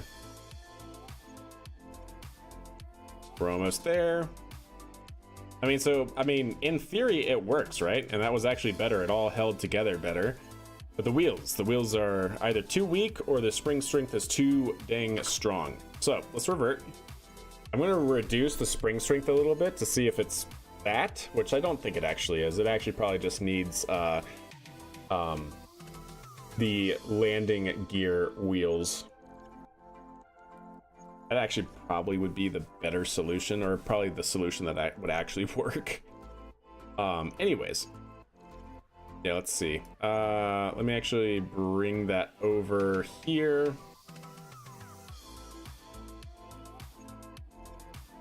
I appreciate that. Yeah, it's working. It's designed to go and pick up a rocket once it's landed. Which way did I take it, chat? Oh dear. Where is it? Where is it?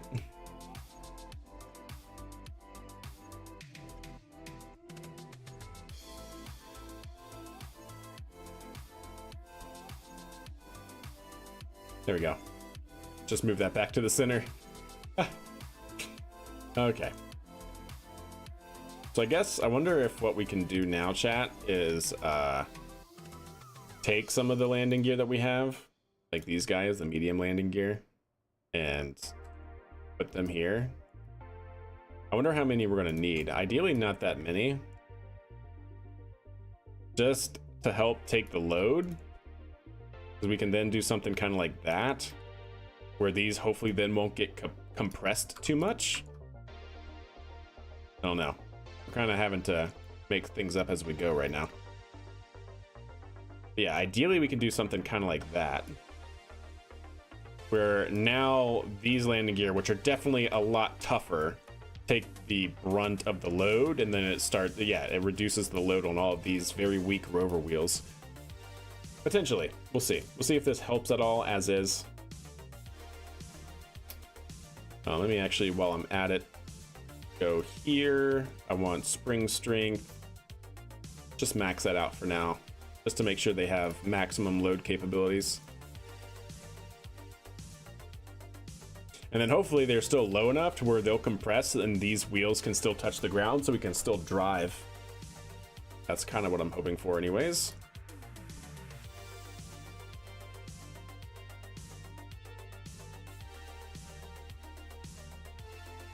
We'll see.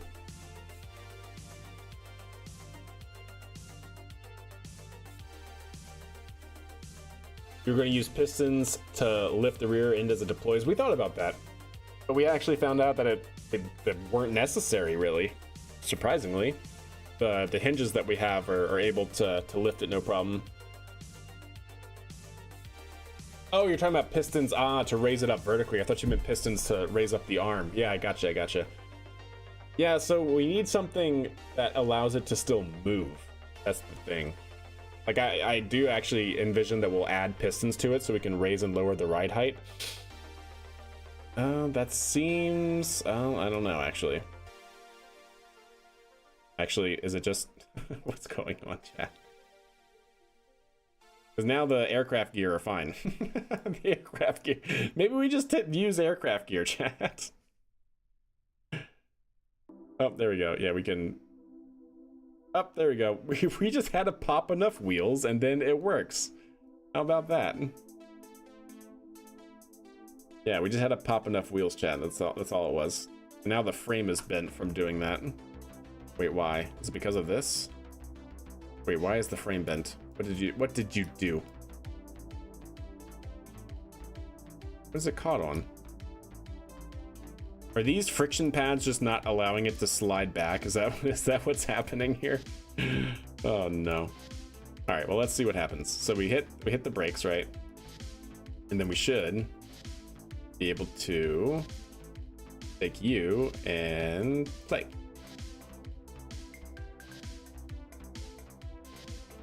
Yeah, we've been trying to figure out how to make these weak tires here actually work.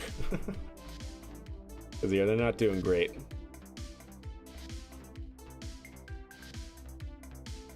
Caught on the middle, yeah, maybe. Yeah, I know. They're fine though. This is only a test article. I could actually just remove them. They're not for any purpose.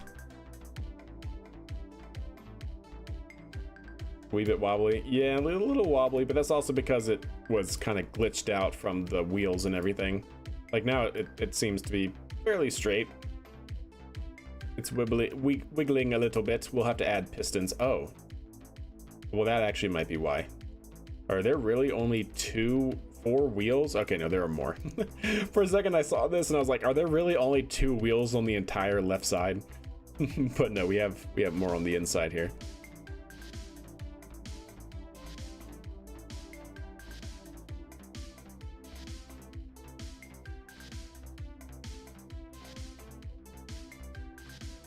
How much stress is this back gear on? Oh, only 0.6. Okay, that's not bad at all. So yeah, why are those landing gear freaking out? Not landing gear, sorry. Why are these wheels freaking out? Is it the spring strength? Is the spring strength just too high? I guess that's the next thing to test.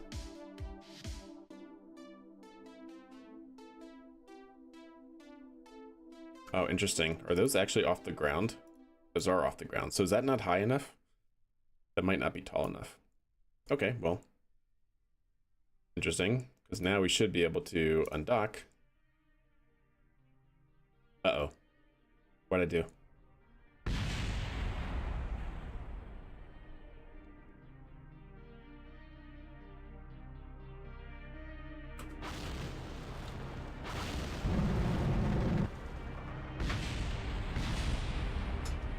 Yeah, that makes sense.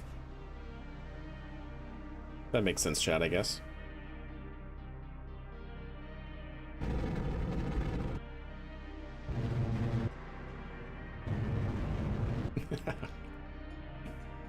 That makes sense, chat.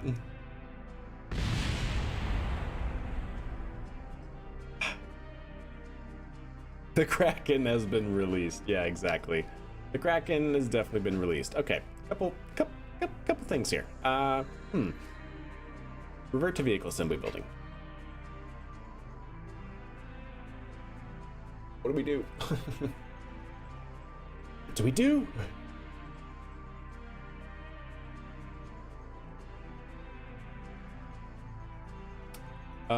Okay. Let's take you. Where are you? You're here somewhere. Okay.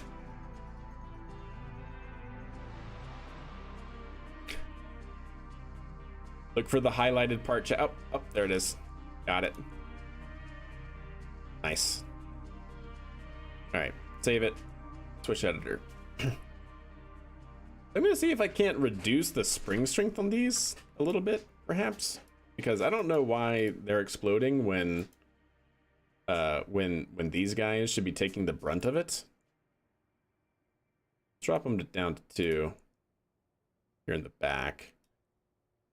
Unless on load in, it's just too much. Like maybe I should take the rocket off. That's actually I should probably test just by taking the rocket off now that I'm thinking about it. Oh, there's one that I should probably increase. Yeah, let's take that off. Let's take the rocket off. So let's go ahead and save this. Let's go ahead and reroute the whole thing. To be, what do I want the root part to be? Probably the strong back part. Not that guy. Probably a part of the frame, the root part of the frame. That one, yeah. And then let's go ahead and take this guy off. There we go. And let's see if that loads in and is fine.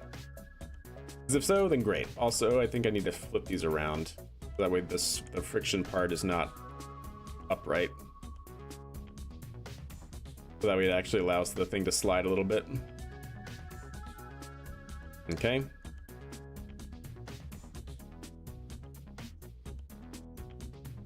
Sure, why not? Okay, save it. And we're still way over the 255 part count limit. What is that under the booster? An SPMT, a mobile transporter. Basically, now that we're able to land rockets autonomously, I would like to, in the future, be able to reuse them. And so we need a vehicle that goes out, able to pick them up, lean them back over, take them over to like a crane or something, have the crane then pick them up and put them on the pad. Something like that. I don't know if we'll actually ever do that because that takes a long time, but we have done something like that in the past. I'll show you. Let me see, under documents, Kerbal, under screenshots, blam. See, you can actually build cranes in KSP using pistons and whatnot, like to create a gantry.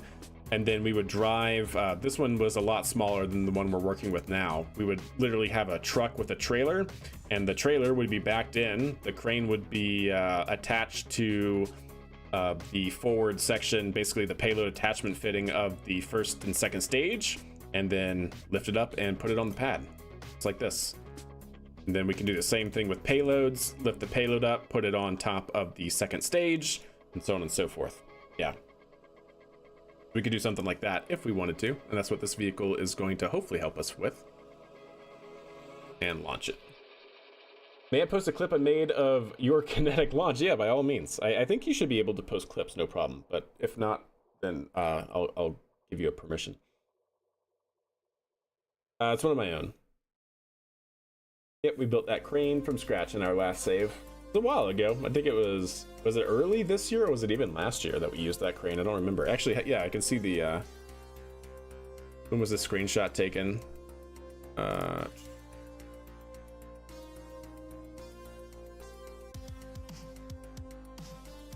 Back in 2022, there you go. I copied it over from because I copied the save over. But yeah, 2022 is how old that crane is, or that, yeah. We've been at, oh, hey, look, chat, it survived. How about that? All right, well, now we just need a rocket. Wow, this thing's actually pretty speedy too. And it goes through electrical charge like no other. Why am I not surprised?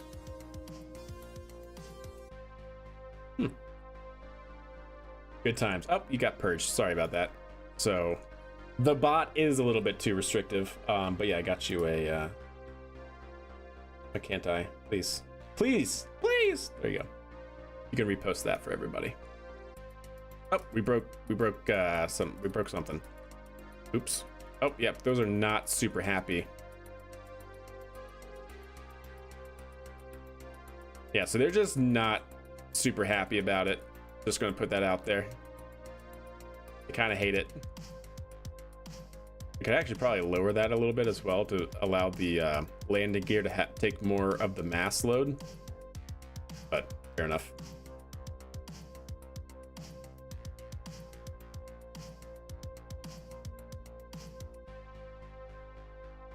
Skirt.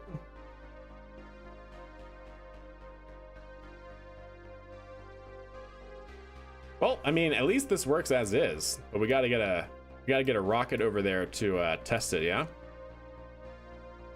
I don't have pistons on this either, so I don't think this is gonna be at the correct ride height to really work either. But at least this works here, so we can go ahead and get a rocket out there and see if I don't know, see what else is needed. We're probably gonna need the pistons so we can level the thing out and we can actually attach it to the rocket, but we'll see.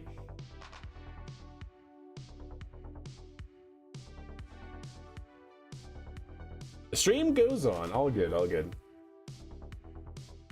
The clips though, I'm surprised that the twitch.tv link part doesn't automatically whitelist on the bot, because I thought it would, but yeah, we need so this is the research and development. What would make this entire thing so much easier is if we could get this, then we could get this. But in order to get this, chat, we need the highest tier of our R&D center, which requires 16.9 million to upgrade. Go figure. Yeah.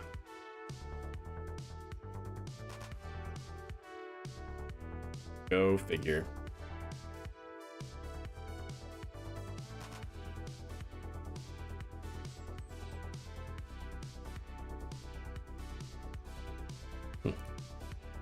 Anyways, that's the SPMT. Let's put it out on the launch pad.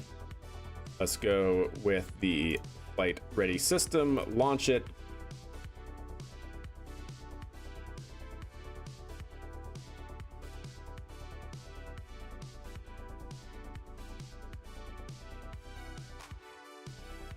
Yeah, they do have an ability to whitelist links, and you can do it like a wildcard, so where you can say, hey, accept all links that say twitch.tv or something like that, right? But for whatever reason, that's not a default, I guess. I have to look through the bot settings.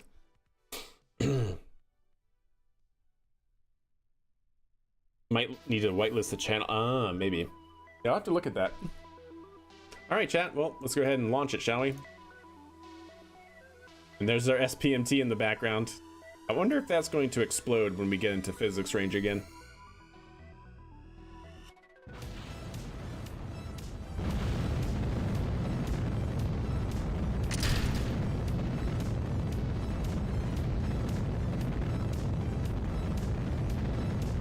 What would you do if a baby lion was charging you down?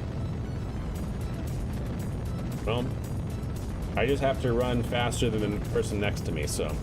No, but a baby, I mean, how baby are we talking about? Are we talking about like Simba baby? From the Lion King, you know, something that's like 30 pounds wet? Or are we talking like a young lion who's already, you know, 300 pounds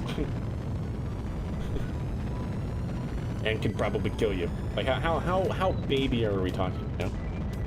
Because if it's something like Simba, I'd probably hold my ground, because I don't know if you want to tuck tail and run at that case. If you stand your ground and I'm 6'4" and 200 pounds, I'd like to think that a tiny lion, like an actual baby lion, would not want to mess with me. But if it's already something that's like a adolescent lion, then yeah, I'm running faster than the person next to me.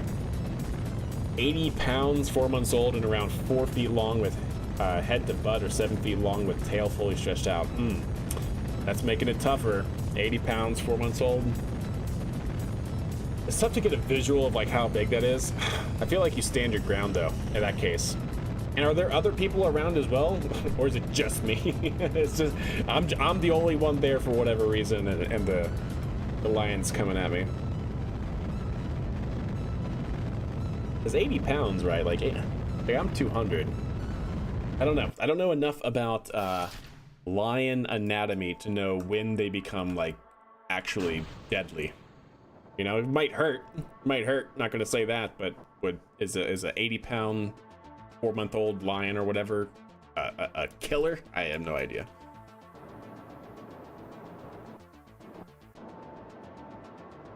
Okay, let's bring it back. Hit that.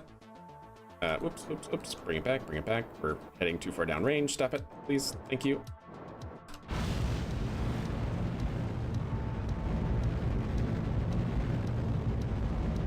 And starting our boost back burn. Looking pretty good. And shut down. Pretty good, actually. I like it. Here, kitty. Yeah, exactly. It happened to me at a zoo. That's wild. Okay, then. Yeah, that's pretty crazy. You win. You win the internet today.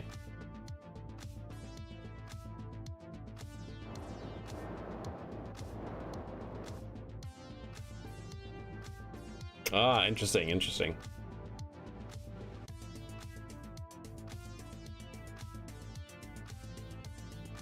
All right, now this will land.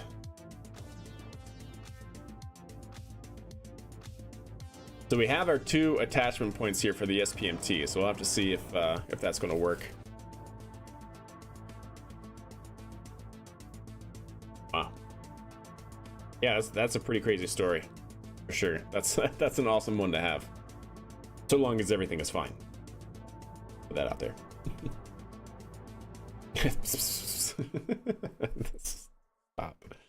Stop.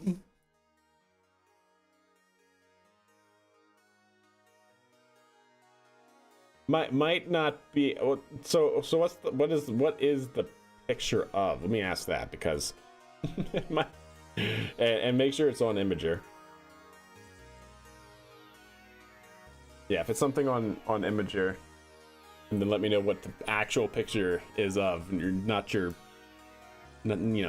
no blood or anything like that. Try to I'm trying to get a sense of like how bad was this, right? Based off of the information given.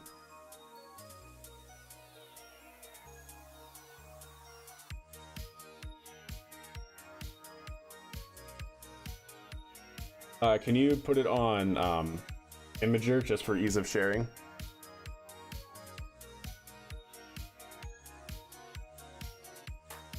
A playful thing, that's so cute.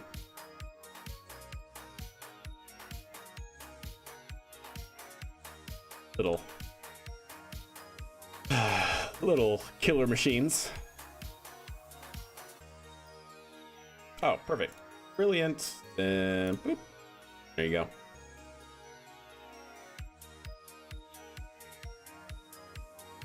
Oh, that is so cute. That's awesome. That's a pretty big line. I mean, tiny, very much Simba-esque, but yeah, 4 feet without measuring the tail. It's not tiny.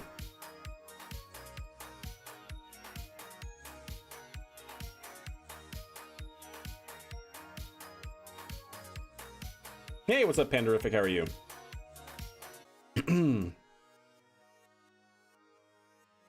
Husky size? That's actually probably, yeah, it's probably good. 80 pounds, you said, right? Or something like that. Yeah, definitely a good husky. You were only 12 at the time. Gotcha. Well, fair enough. You look so cute. Like cute little killer death machine. All right, looking good, chat. We are tracking. We are 1 kilometer downrange, 500 meters downrange. Vehicle is tracking the pad. Looking good. It needs to rotate, spin around. There you go. There it goes. Oop, a little bit too far. It's okay though. Should fix itself here. Yep, looking good. We're 80 meters down range. Coming in almost right over it. And that's being playful. Yeah, I gotcha. All right, looking good. Coming straight down over the top, chat. Look at that. 63 meters off the center point. SPMT was loading in. That's what that was.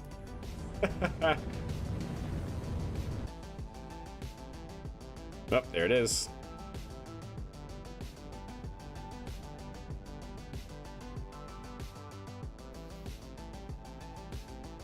Nice. Not bad.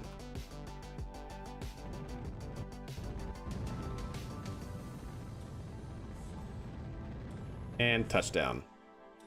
I like it. All right. Save the booster. We are good to go. Let's go ahead and shut down the engine. And saved. All right. Is that a mod? Yes. Yes, it is. So you're talking about this one? Yeah, it's called Hullcam, Hullcam, Hullcam BDS Continued. Yeah, I think I have a mod list here. Yep, there it is. Hullcam BDS Continued. So quite literally, if I can switch to my other vehicle here. Yeah. Uh-oh. It's going to explode, chat. Oh, no, it's not. Okay, good. So quite literally, I have a tiny little structure here that has a camera on it. You can see that. And so that is pointing in that direction and allows us to see this area. All right. Well, let's go ahead and take this and drive it over, chat. Yeah, this is power hungry.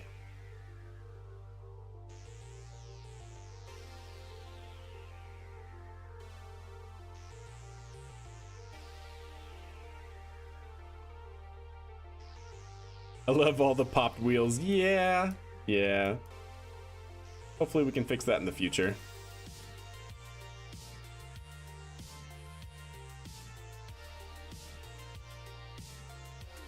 I think it is. Yeah, I think it is compatible.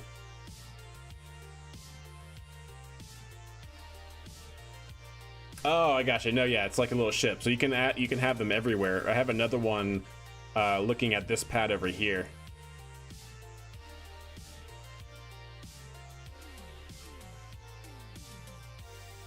Okay, looking good.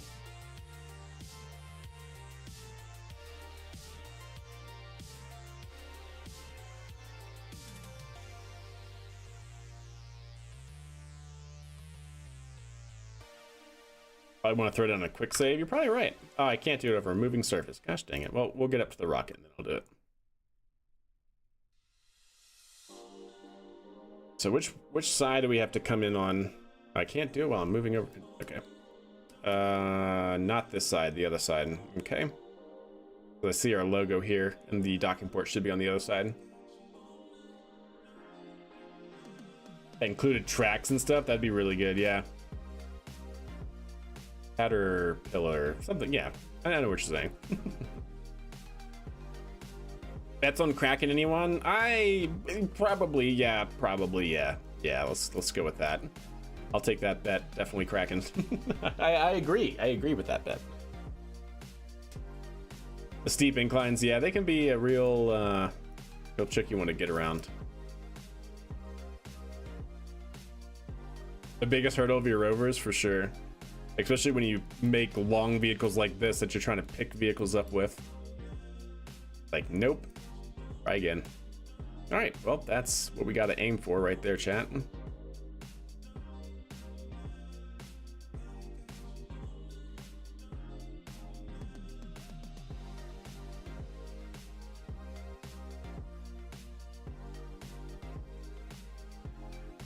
Okay.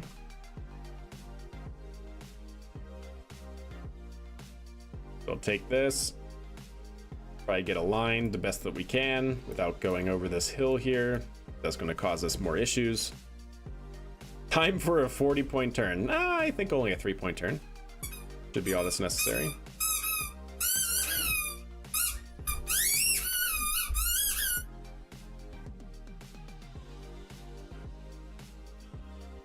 The dog squeaker. Squeaker toy.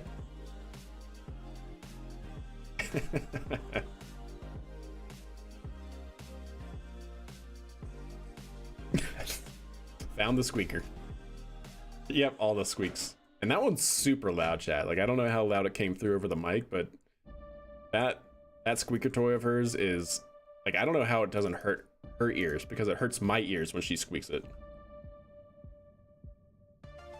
Here I thought dogs were supposed to have better hearing. Yep, I know, I'm worried about that. This thing has already exploded once during testing, but we'll see. We'll see what happens, I guess. I'll say I'm definitely not super confident, but we'll see. And go.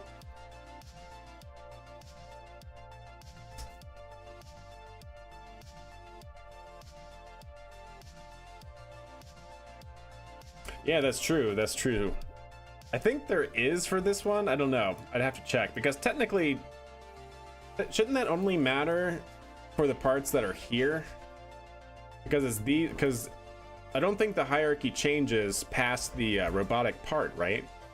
Because like when you do auto struts and whatnot, and you try to do heaviest strut, it never goes past the robotic part. And so if that's the case, then I think that's okay, because I think for the most part all of these are grandparent and don't actually connect to the rocket. I don't know. There's definitely some testing that needs to happen. Oh, I forgot to strut that in. Whatever. More for visuals anyways.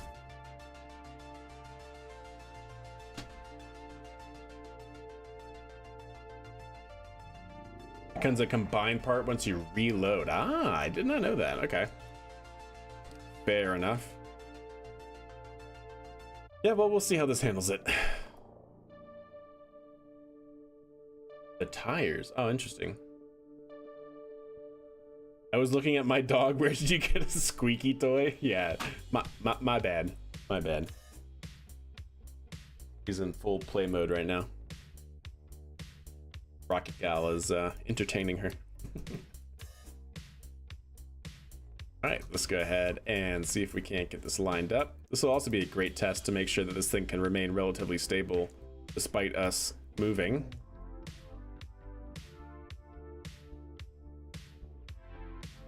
See if we can't also get this aligned, ideally. See how bad that goes.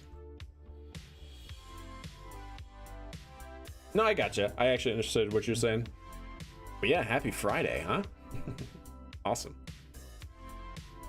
All right, looking good. Try and keep that aligned the best that we can. And I don't think that this will align. I don't have the pistons installed, so like on this vehicle, so yeah, I have no idea what to really expect with that. But we'll see. We'll see how far off we are in our lineup here.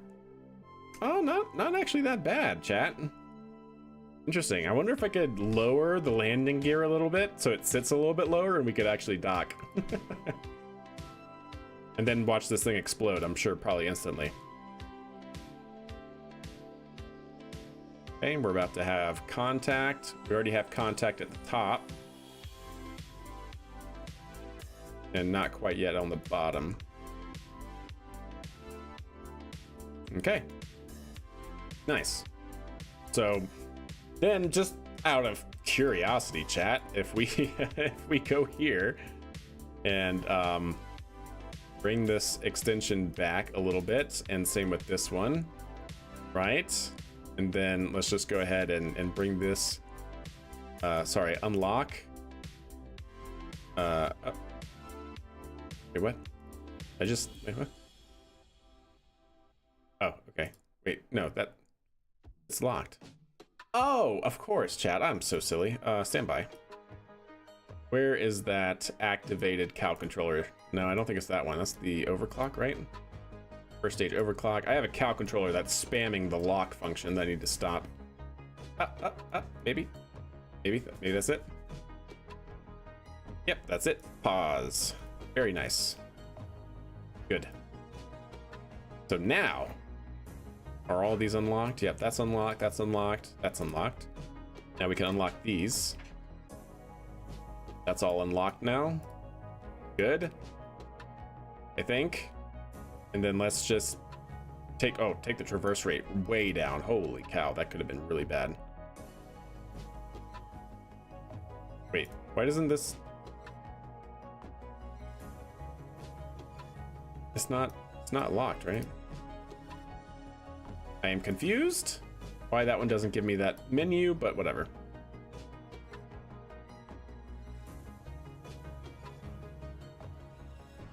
Uh-oh. It's fine. Oh, it's fine, chat. You were worried, chat. Did they both lock? Oh, they did. Oh, would you look at that? Would you look at that? Oh, hey, you're on YouTube now. Yeah, I dual stream for sure. Non-intuitive order of pop tires. Yeah, it's a little bit of a mystery. Mostly the back though, mostly the back, which is why we had these landing gear here to help, but they didn't help. But anyways, drink. I gotcha. Are they Goodyear tire or Firestone? I think they're Firestone.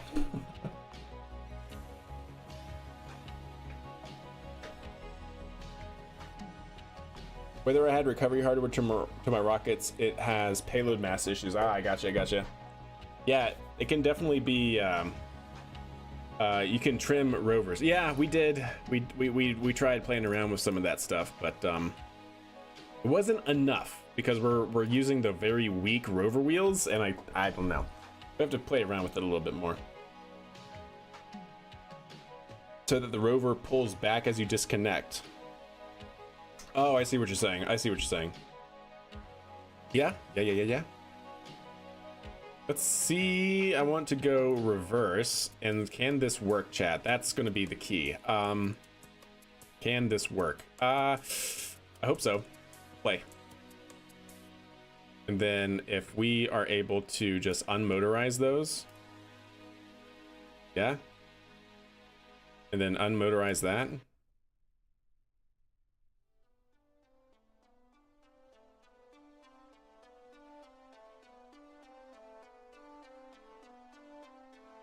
Nice. Well, there we go. So far, so good. Rocket is off the ground, chat. I think we should be able to engage the motors again. So that motor is disengaged. Motor disengaged. Motor disengaged. Wait, why won't that motor disengage? Okay.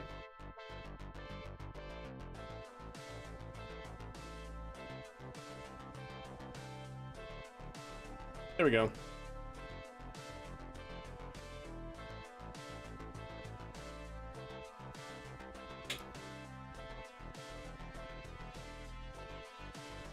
Oh, come on. How are you not closing? There we go. There we go. I gotta make the cow controller to do that in reverse, I think, and then it'll be fine. Yeah, I gotta fix the cow controller for that. No worries though. Look at that, chat.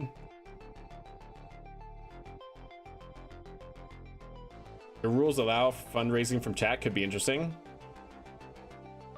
Yeah, the cow controller definitely needs work, but at least for the reverse. I like it though. And then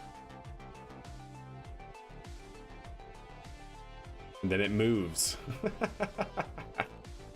Now rocket sled. Yeah, effectively.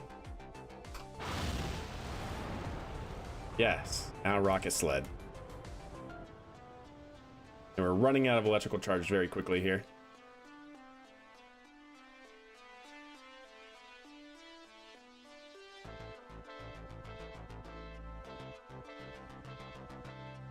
There you go, chat.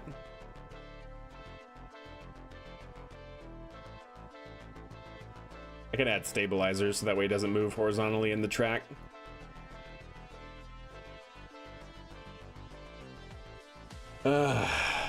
And now rocket sled. And done. And hit the brakes. I said hit the brakes. Hit the brakes, please. Oh dear. We're about to go over the hill. We're stopping just in time. Perfect. All right. I like it. We're pretty close. We're pretty close to that working. We got to fix the wheels. We got to maybe try and stabilize. We got to add the pistons for stabilization. We got to do the reverse cow controller here. Actually, can I just... I have a cow controller, right, that deploys this. Wait, why is that locked? Oh, is it off? Lost power. That's why. Okay. My bad. Yeah, lost power. But anyways, like, we should have a cow controller set up for this. Actually, can I just yeah.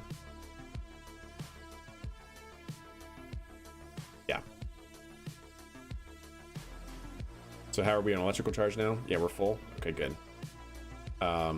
So motor engaged. Motor engaged.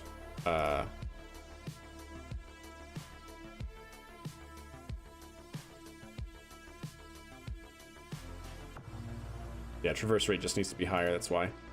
Yeah, I wonder if, can that same... Oh, this one glitched out a little bit. Motor disengaged. I want motor engaged. There we go. And same with you.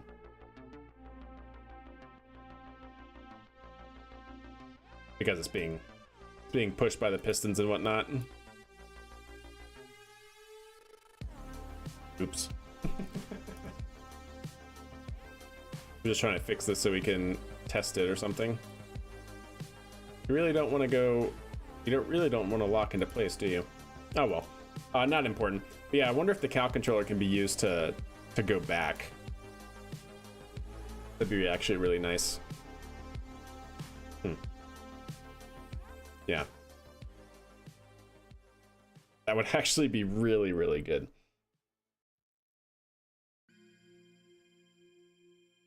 Okay, well, I like it, chat.